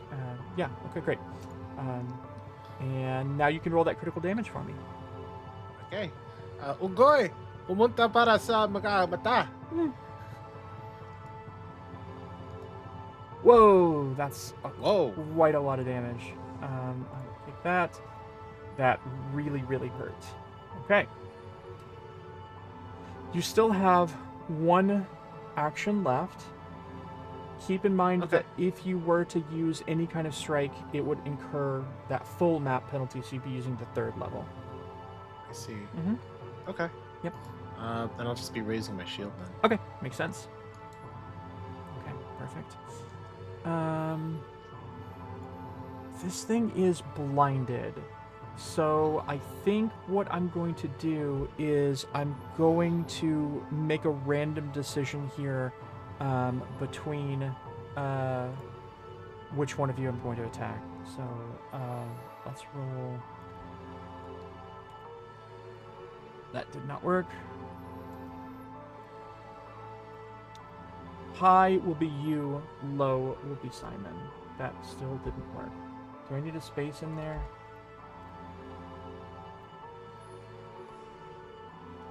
What am I doing wrong? Okay. Low, it's going to go for Simon. Okay. So it attacks Simon. Okay. With a strike. I don't want the Berserk Slam. I'm just going to roll. That's a hit. Okay. All right. It deals 20 damage. So just make sure that you take that on your hero.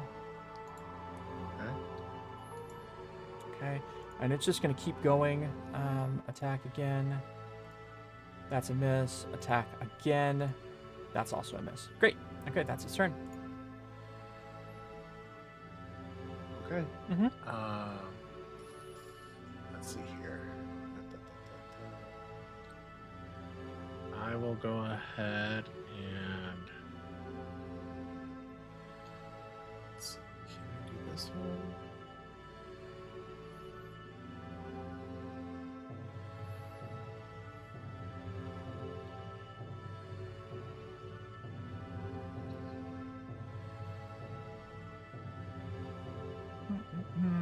Okay.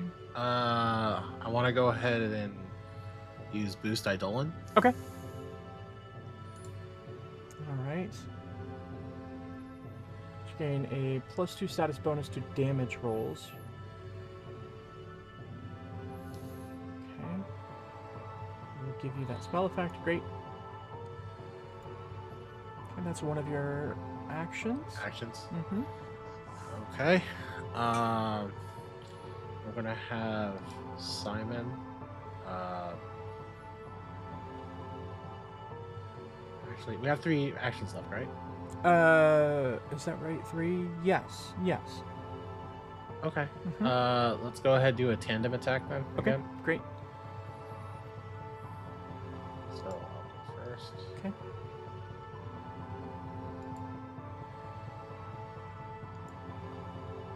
Ooh. Critical hit. All right. Let me pull a critical card for you.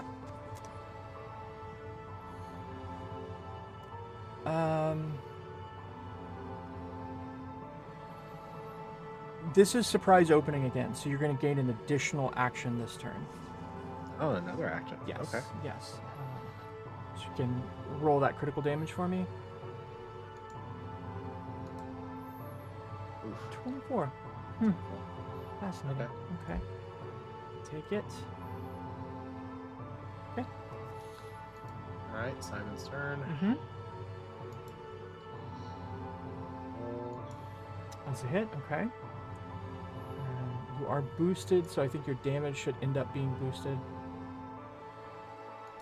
Okay, 27. All right. This thing is hurting. That means you have 2 actions left. Yeah, that's right. So you still have 2 actions. Okay. Mm-hmm. Let's see here. I will remind you, you also have spells as well. Yeah, I was looking through those earlier. Yes.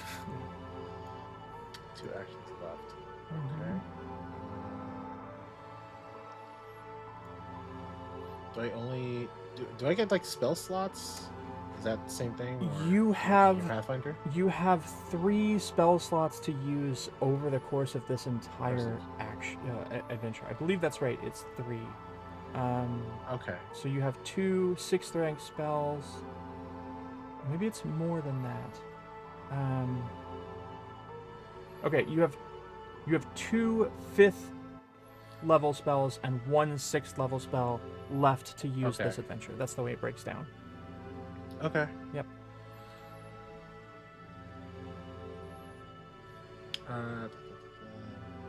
I agree. Let's go ahead and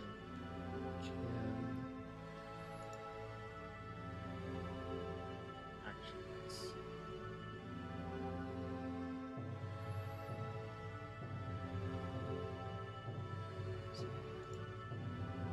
Okay. Then I will go ahead and do lifelink surge. Okay. All right. And I'll go ahead and raise my shield again. Okay, great. Give that to your Eidolon. All right. Okay. 4 rounds remaining of it. Okay, perfect.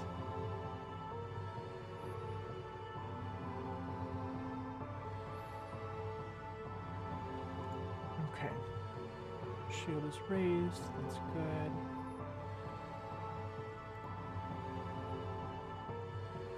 Okay. What am I going to do here? I do not think I want to Berserk Slam. I will roll again since I'm still blinded. I don't think there's a time limit on blinded. So... 3, it's going to attack Simon again. Alright, let's see how this goes.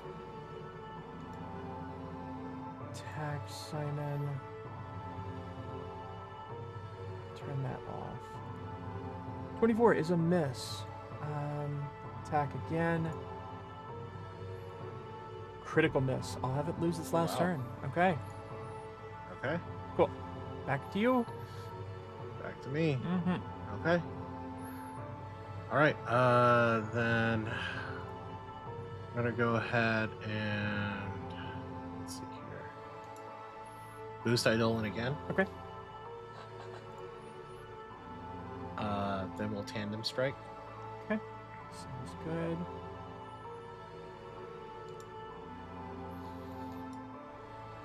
That's a critical. Okay. I'm gonna draw a card for you.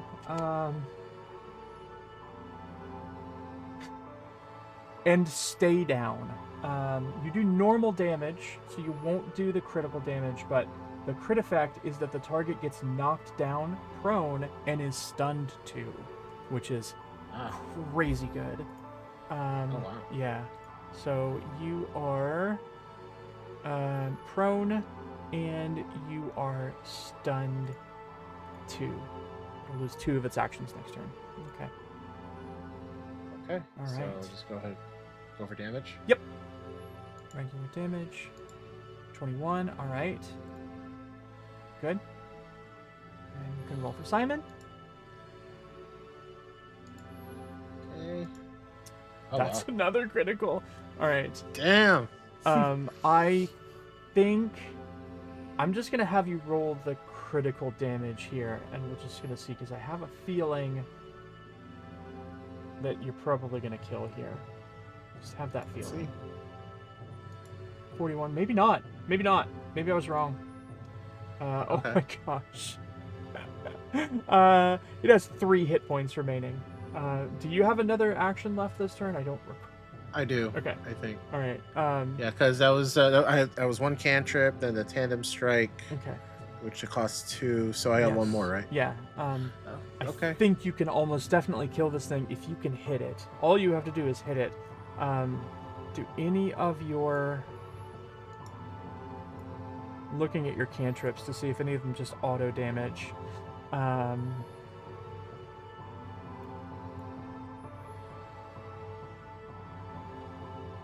don't...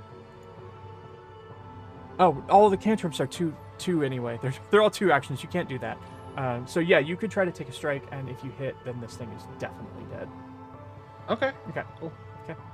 I'll go ahead and have Simon do the strike then. Nice. And that's the 3rd one, right? Yep, that's right. Just don't miss. That's a miss. Amazing. Amazing. All right. Okay. That's its turn. It only has 1 action, and the only action that it's going to take is to get up. I see. Okay. Oh, thank you. Appreciate that. Thanks a lot. Okay, so yeah, at the beginning of your turn, you healed just a little bit because you had that Eidolon. What is it called? Eidolon Surge? Lifelink Surge. Okay, good. It spends its only action standing back up. Can't do anything else. Rolls back to your turn again. And how do you want to do this? Let's tandem strike. Okay, grand.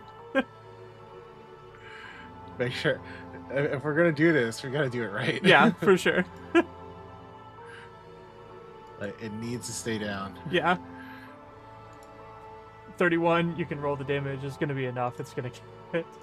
Nice. It's dead. And I also just want to point out that this entire time, Simon was on his head, just like punching him in the head over and over again, which I absolutely love. I That's how it realized, should be. yeah, I realized I honestly pulled too many critical hit cards for you because I really should have only pulled the critical hit when you rolled a 20, but I don't care. That was fun, and I really enjoyed it. All right. No door appears. As soon as this thing dies, you both feel yourself again pulled in that area in your center as if you're being pulled like spaghetti through some kind of portal, and you're going to appear in another place. But before we do that, we're going to take a little break. So we'll see you in just a moment. Hi there, students. As you probably already know, I really care about teaching. It's something that I'm very passionate about. I grew up wanting to be a teacher, and through the pursuit of that goal, I became much more passionate about languages. As much as I love teaching, though, I really love doing my best to inspire you even more as a content creator. I want us all to chase our stars together. In addition to being a content creator, I've also been working as a Japanese translator and an interpreter since I graduated with my good doggy degree. So I'm very lucky that I'm able to work with the Japanese language every single day. It's exciting, fast-paced work that allows me to learn and improve my skills in the same way that I hope I can help you improve your skills as well. If you'd like hands-on personal help learning Japanese, head to my website, www.puppy-sensei.com. That's puppy-sensei.com. puppysensei.com. Yeah. On my website, in addition to being able to book me for private Japanese tutoring, you can also find my availability for translation services as well. I've translated some noteworthy videos for other big-name content creators, and I'm very dedicated to doing great work for these freelance projects as well.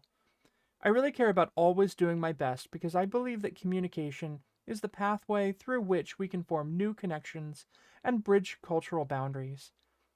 Please reach out to me through the website or through my business email, xs.puppysensei@gmail.com, or even through Discord if you ever need anything translated or if you want to take private Japanese lessons from me. I'll also be offering English lessons to Japanese speakers in the future as well, so 英語のコースを入れる日本人も将来興味あればもちろん連絡してもいいです。Until then, またね. And welcome back. All right, so as you feel yourself pulled through this strange portal that turns you briefly into spaghetti, you find yourself underground.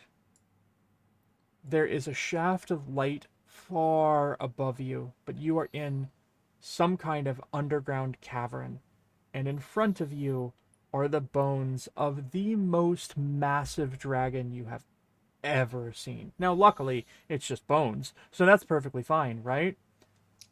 You're here under this. You sure? Yeah. There's kind of like a pile of rocks that you're standing amongst, and there's this shaft of light coming down upon you. So you have a moment to breathe. You feel like, I didn't get the opportunity to loot that creature or to go through any doors. I just got like thrown here. I just got deposited here. What the heck is going on? You have that again, that feeling of displacement.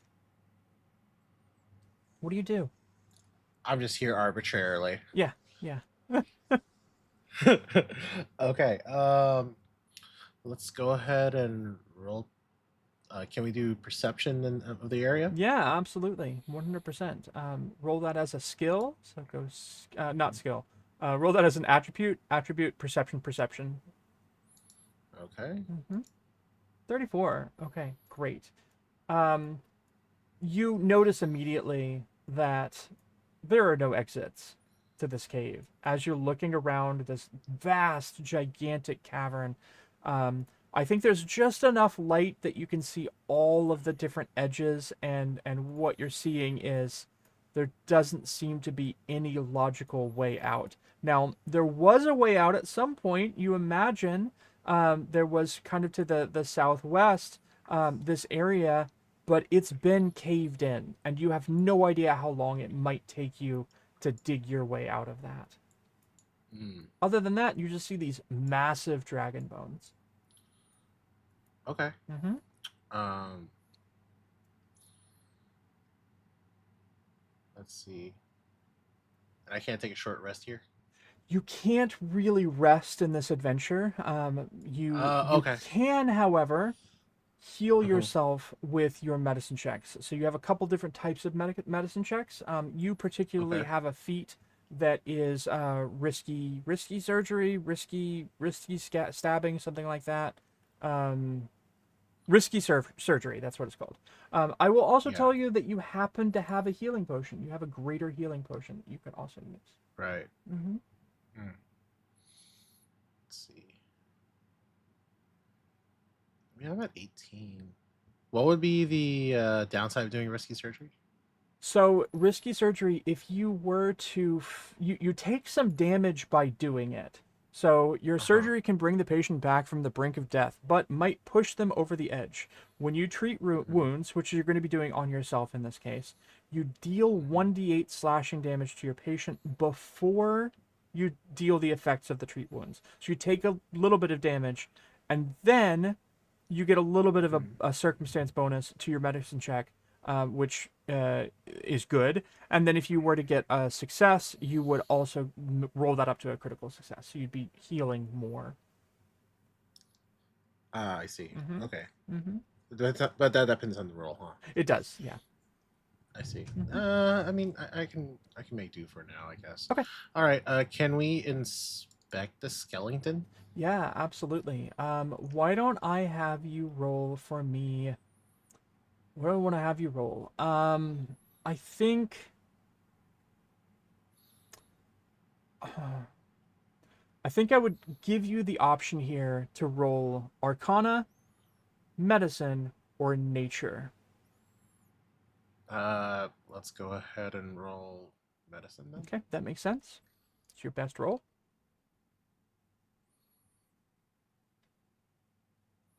So initiative then Oh, medicine. not initiative. Oh, Not okay. initiative, but a skill. In fact, a Skill. skill. Okay. Skill. Okay. All right, 27. All right. Um, there's something very odd about the decay of these bones.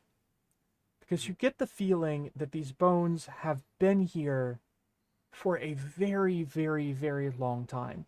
Looking around the cavern, it looks like this cave has been here for millions of years, right? The rock is pounded in such a way, the geology is cracked in such a way that you think that this cave has probably been here and collapsed and like this for millions and millions and millions of years. But these bones haven't. The bones Mm-hmm. are newer. And yes, they're decayed. Yes, it's dead. Yes, they have been dead for a long time. But you can't help but wonder, how'd the bones get here? They would not have fit through the little shaft of light at the top. They would not have fit through the area that is now collapsed. Where'd the bones come from? That's a good question. It almost seems the only way that you can make sense of this, and with your medicine check, I think this makes a lot of sense to do. It almost feels like this thing maybe came here as a baby and then grew up in this cavern, but that also doesn't quite make sense because what was it eating? What was it feeding on? Mm. Hmm. A lot of I things think I about have a this don't sense of make how it sense. happened. You do? Okay. Okay. All right. Okay. I won't ask you to speculate, but we'll leave it for the viewers to think about how this dragon's bones might have gotten here. Okay. All right. What do you want to do next? Um, is that hole up in the roof of the cave too high, Yeah, or like how high is that up? it's definitely too high. It's unless you had something like a flying spell, it would be very very difficult for you to get up there by any means. You could I see. potentially build a fortnight structure using the bones of the dragon, but I mean, Uh-huh. that's a whole lot of, angle. So Okay. And that the entrance is caved in, Yep. Yep, it does seem to be caved in. but that doesn't mean I can't dig. That's true. Okay. We can start. All right, then let's try to head over to the caved-in entrance and start digging. Okay. I'd like to get out of here. Wonderful. All right. Do I move myself over I want you to stop here, if you would. here? Yeah, great. Simon coming with you? Okay, perfect. Yep. The moment that you are out of this shaft of light, the very exact moment that you are no longer bathed in light, a few things are going to happen. Okay. First, we're going to roll initiative. Ah. Okay. Because on the other end of the cave, you hear this ferocious, terrible howl as the spirit of a dragon suddenly appears and turns its attention to you. I get to go first. Yay. Okay. Hold on. Here we go. Okay. What am I gonna do here? I have quite a speed. Can I make it to you in one go? No. It would take me 2 turns to move to you. That's... I do have flying speed. Do I want to just fly to you? 80 would be enough to fly to you. I need you also to make a save for me against frightening presence. Okay. Frightful presence. Here is the DC in the chat.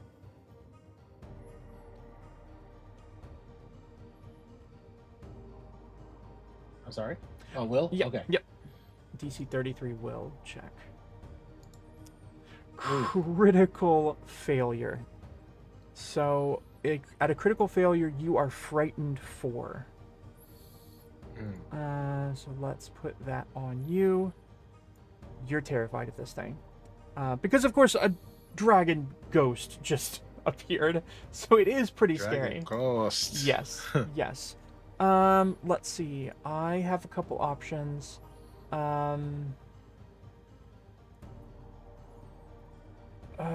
60-foot cone. I am gonna move down, so I'll use one action to move down here. Well, you didn't move. You didn't move. Now you moved. Oh, you moved so slow. You big. You really big. I will now... Yeah, that's plenty. That's plenty. I will breath weapon at you as it opens its mouth and just expels void energy at you. This disgusting blackness that just flies at you. You need to make a DC 38 basic reflex save. Okay. That's a critical Oof. failure. I think this is going to do a lot of damage. 61 damage is what it would do. Go ahead. Damage. Now, since that was a crit failure, I think that means you have to take that damage twice. Okay, yeah, so you can just hit damage again. And I think that brings you to 0. I think that killed you. Now you do have 2 hero points left, so you can use both of those hero points to stay up at 1 if you'd like. Yeah, let's go ahead and do that then. I will use your hero points. I will raise you back to 1. You are still alive. You are clutching on by any means necessary. Yeah. And that is the end of the dragon's turn. So it's you. It's the 2 of you. What are you gonna do as this ancient spiritual dragon has just appeared and breathes I would go horribly. ahead and use my healing potion. Nice. I think it's Smart. good time. Smart. Okay, you can use that. Okay, great. 6 damage. 46 is good. Oh, Perfect. okay. Alright, better than nothing. So that's one action. Yep. Let's go ahead and do lifelink surge. Okay. Before you use lifelink surge, Uh-huh. I have to tell you, I don't know how much help that's going to be. So just to be a voice of reason, yeah, there's nothing wrong with using lifelink surge. That's perfectly fine. You can still hit with most of your spells, even from the distance that you're at. Right. However, your Eidolon still has to take some kind of action. Right, Eidolon has to. Yeah. Okay. Yeah. Um. So just giving you food for thought, whether or not you want Okay. to use lifelink surge or if you want to attack. Okay. Mhm. Let's see. I'll go ahead and use lifelink surge. Okay. And I would like to move. How far can I move again for my Eidolon? Your Eidolon can move. I think it has. Where is your 25 feet? So you can move 25 feet in one movement. Okay. Mm-hmm. So 1, 2, 3, 4, 5. Yeah. Great. Okay, and I have one move left. You have one action left. Yeah. Okay. Then I will go ahead and.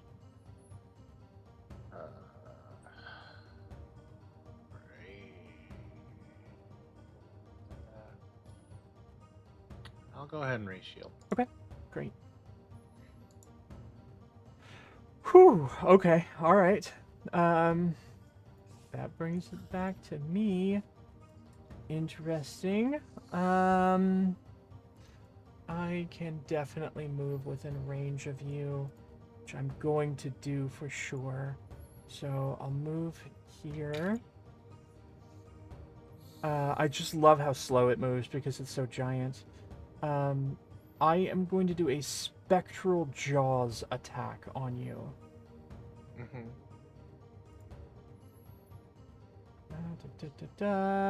Oh, I need to target you. Targeted and attacks.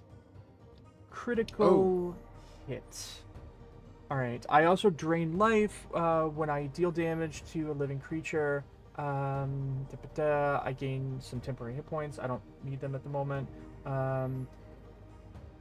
You have to pass this DC 38 Fortitude check, or you're going to be drained 2. Oof. Oh no! Oh no! You are. Yeah. This is gonna be rough. I'm gonna roll the critical damage. I don't think this is gonna go well. Critical damage is 62. Yeah, it ain't happening. Wow. Oh my goodness. Okay. That's a lot of damage. That is a lot of damage. I think that's gonna be the end. Wow. That's it. Wow. Things felt like they were going so well for you for a while there, and then this dragon came in and just like, nom nom nom nom. Just did me in. Totally did you in. Totally did you in. But what an awesome monster! I'm glad that I got to use this cool looking dragon. It's just like, I don't know. I just look at it and I go, oh, it's amazing. So. Have you not used it before? Nope, never used this one before. Never used one. Oh wow! First time. Very cool looking dragon. I think it's a worm wraith is what it actually is. So. Well, I definitely got my shit kicked in. But you did so well in some of the other battles. You know, it was great. I will say you had other options. There were other things we could have done differently in that last battle, but that's perfectly fine. I took the opportunities that I could get. Also, you avenged our one of our previous guests. So that's really really Oh, good, and I'm happy about that. Because you got to kill the creature that killed one of the previous adventurers. Um, hey. Yay! And then this happened. This terrible dragon came at you. Ouch. Yes, yeah. So yeah, it's always been my intent to kind of play these out as they stand and try to do the best that I can, while also trying not to make it unfun for you. So I hope at Of least you had course. a good time. I know. I did. I definitely Good, did. good. I'm so glad. This With was my last breath, yeah. Go. Jojo says, "Ongoy, ipakadi moko." Um, with your permission, Yes. I think I'd like to have Simon escape. Yeah, of course. Okay. Um, yeah. So Simon dissipates back to his home plane, wherever that is, with just a little bit of. I think there's just a little bit of scorn, a little bit of spite in this little ghostly monkey. He's not terribly happy that you forgot him. Oh my goodness. Everything that happened here, you did great in all of the battles, and then there were like decisions that you made that I was just like literally tapping my fingers together like an evil genius. That I was like, oh, you're gonna do that, are you? Mhm. It was so much fun. Well, this was wonderful. Thank you so much for being on here. Of course. Really, really, really, just very thankful. Um, Last kind of moment for you to highlight yourself. Why don't you talk a little bit about maybe what you aspire to do in the future? Now, I know by the time this episode comes out, you will have had a pretty big debut that we don't have to necessarily talk Yes. about. But if you want to talk about that, Yeah, why not? I yeah. mean, by the time this episode rolls out, if the audience isn't aware, Hmm. maybe you're not, Hmm. but I will actually be debuting as an Irium founding streamer on Yeah. March 15th. Yep. Um, so it'll probably be a couple episodes out already, Yeah. and I'll probably have a couple streams under my belt. Yeah. But you'll probably be catching me on Irium Yay. alongside Puppy-Sensei. Yay. Um, and I'll be giving a lot of my some of my healthcare and nursing education over there too. Hmm. And if you're not aware, we've done stuff together on Irium before. So for the viewers out there, Rico and I Mhm. did a guess that song tune. Yeah. And Yeah, that was fun. it was so much fun. I really really enjoyed it. I lost horribly until I didn't. You had the technical win, which was the best kind of win. Yeah, I guess so. I guess so. Pretty That's happy because about I it. decided to go A all little bit in. proud of myself. But what's a game Yeah, without I'm just so stakes? proud of you, and I mean, literally from the bottom of my heart, I'm like really, really humbled that I get to be your friend.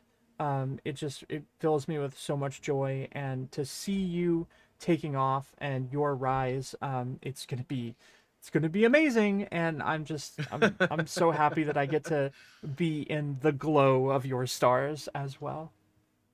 Aw, well, I mean, it's not just me, Sensei. I wouldn't be here without you. Of Oh, thank you so much. I course. do my little best, as the little dog that I am. I just try to help out as much as I possibly can.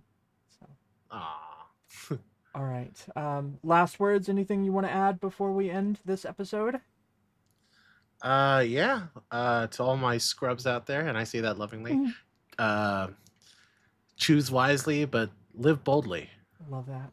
I love that. All right, everyone at home, I can't wait for the next episode. I am so, so, so happy that everybody is enjoying this adventure with us, and we will see you soon. Mata ne. Take care, guys. Bye. Bye bye.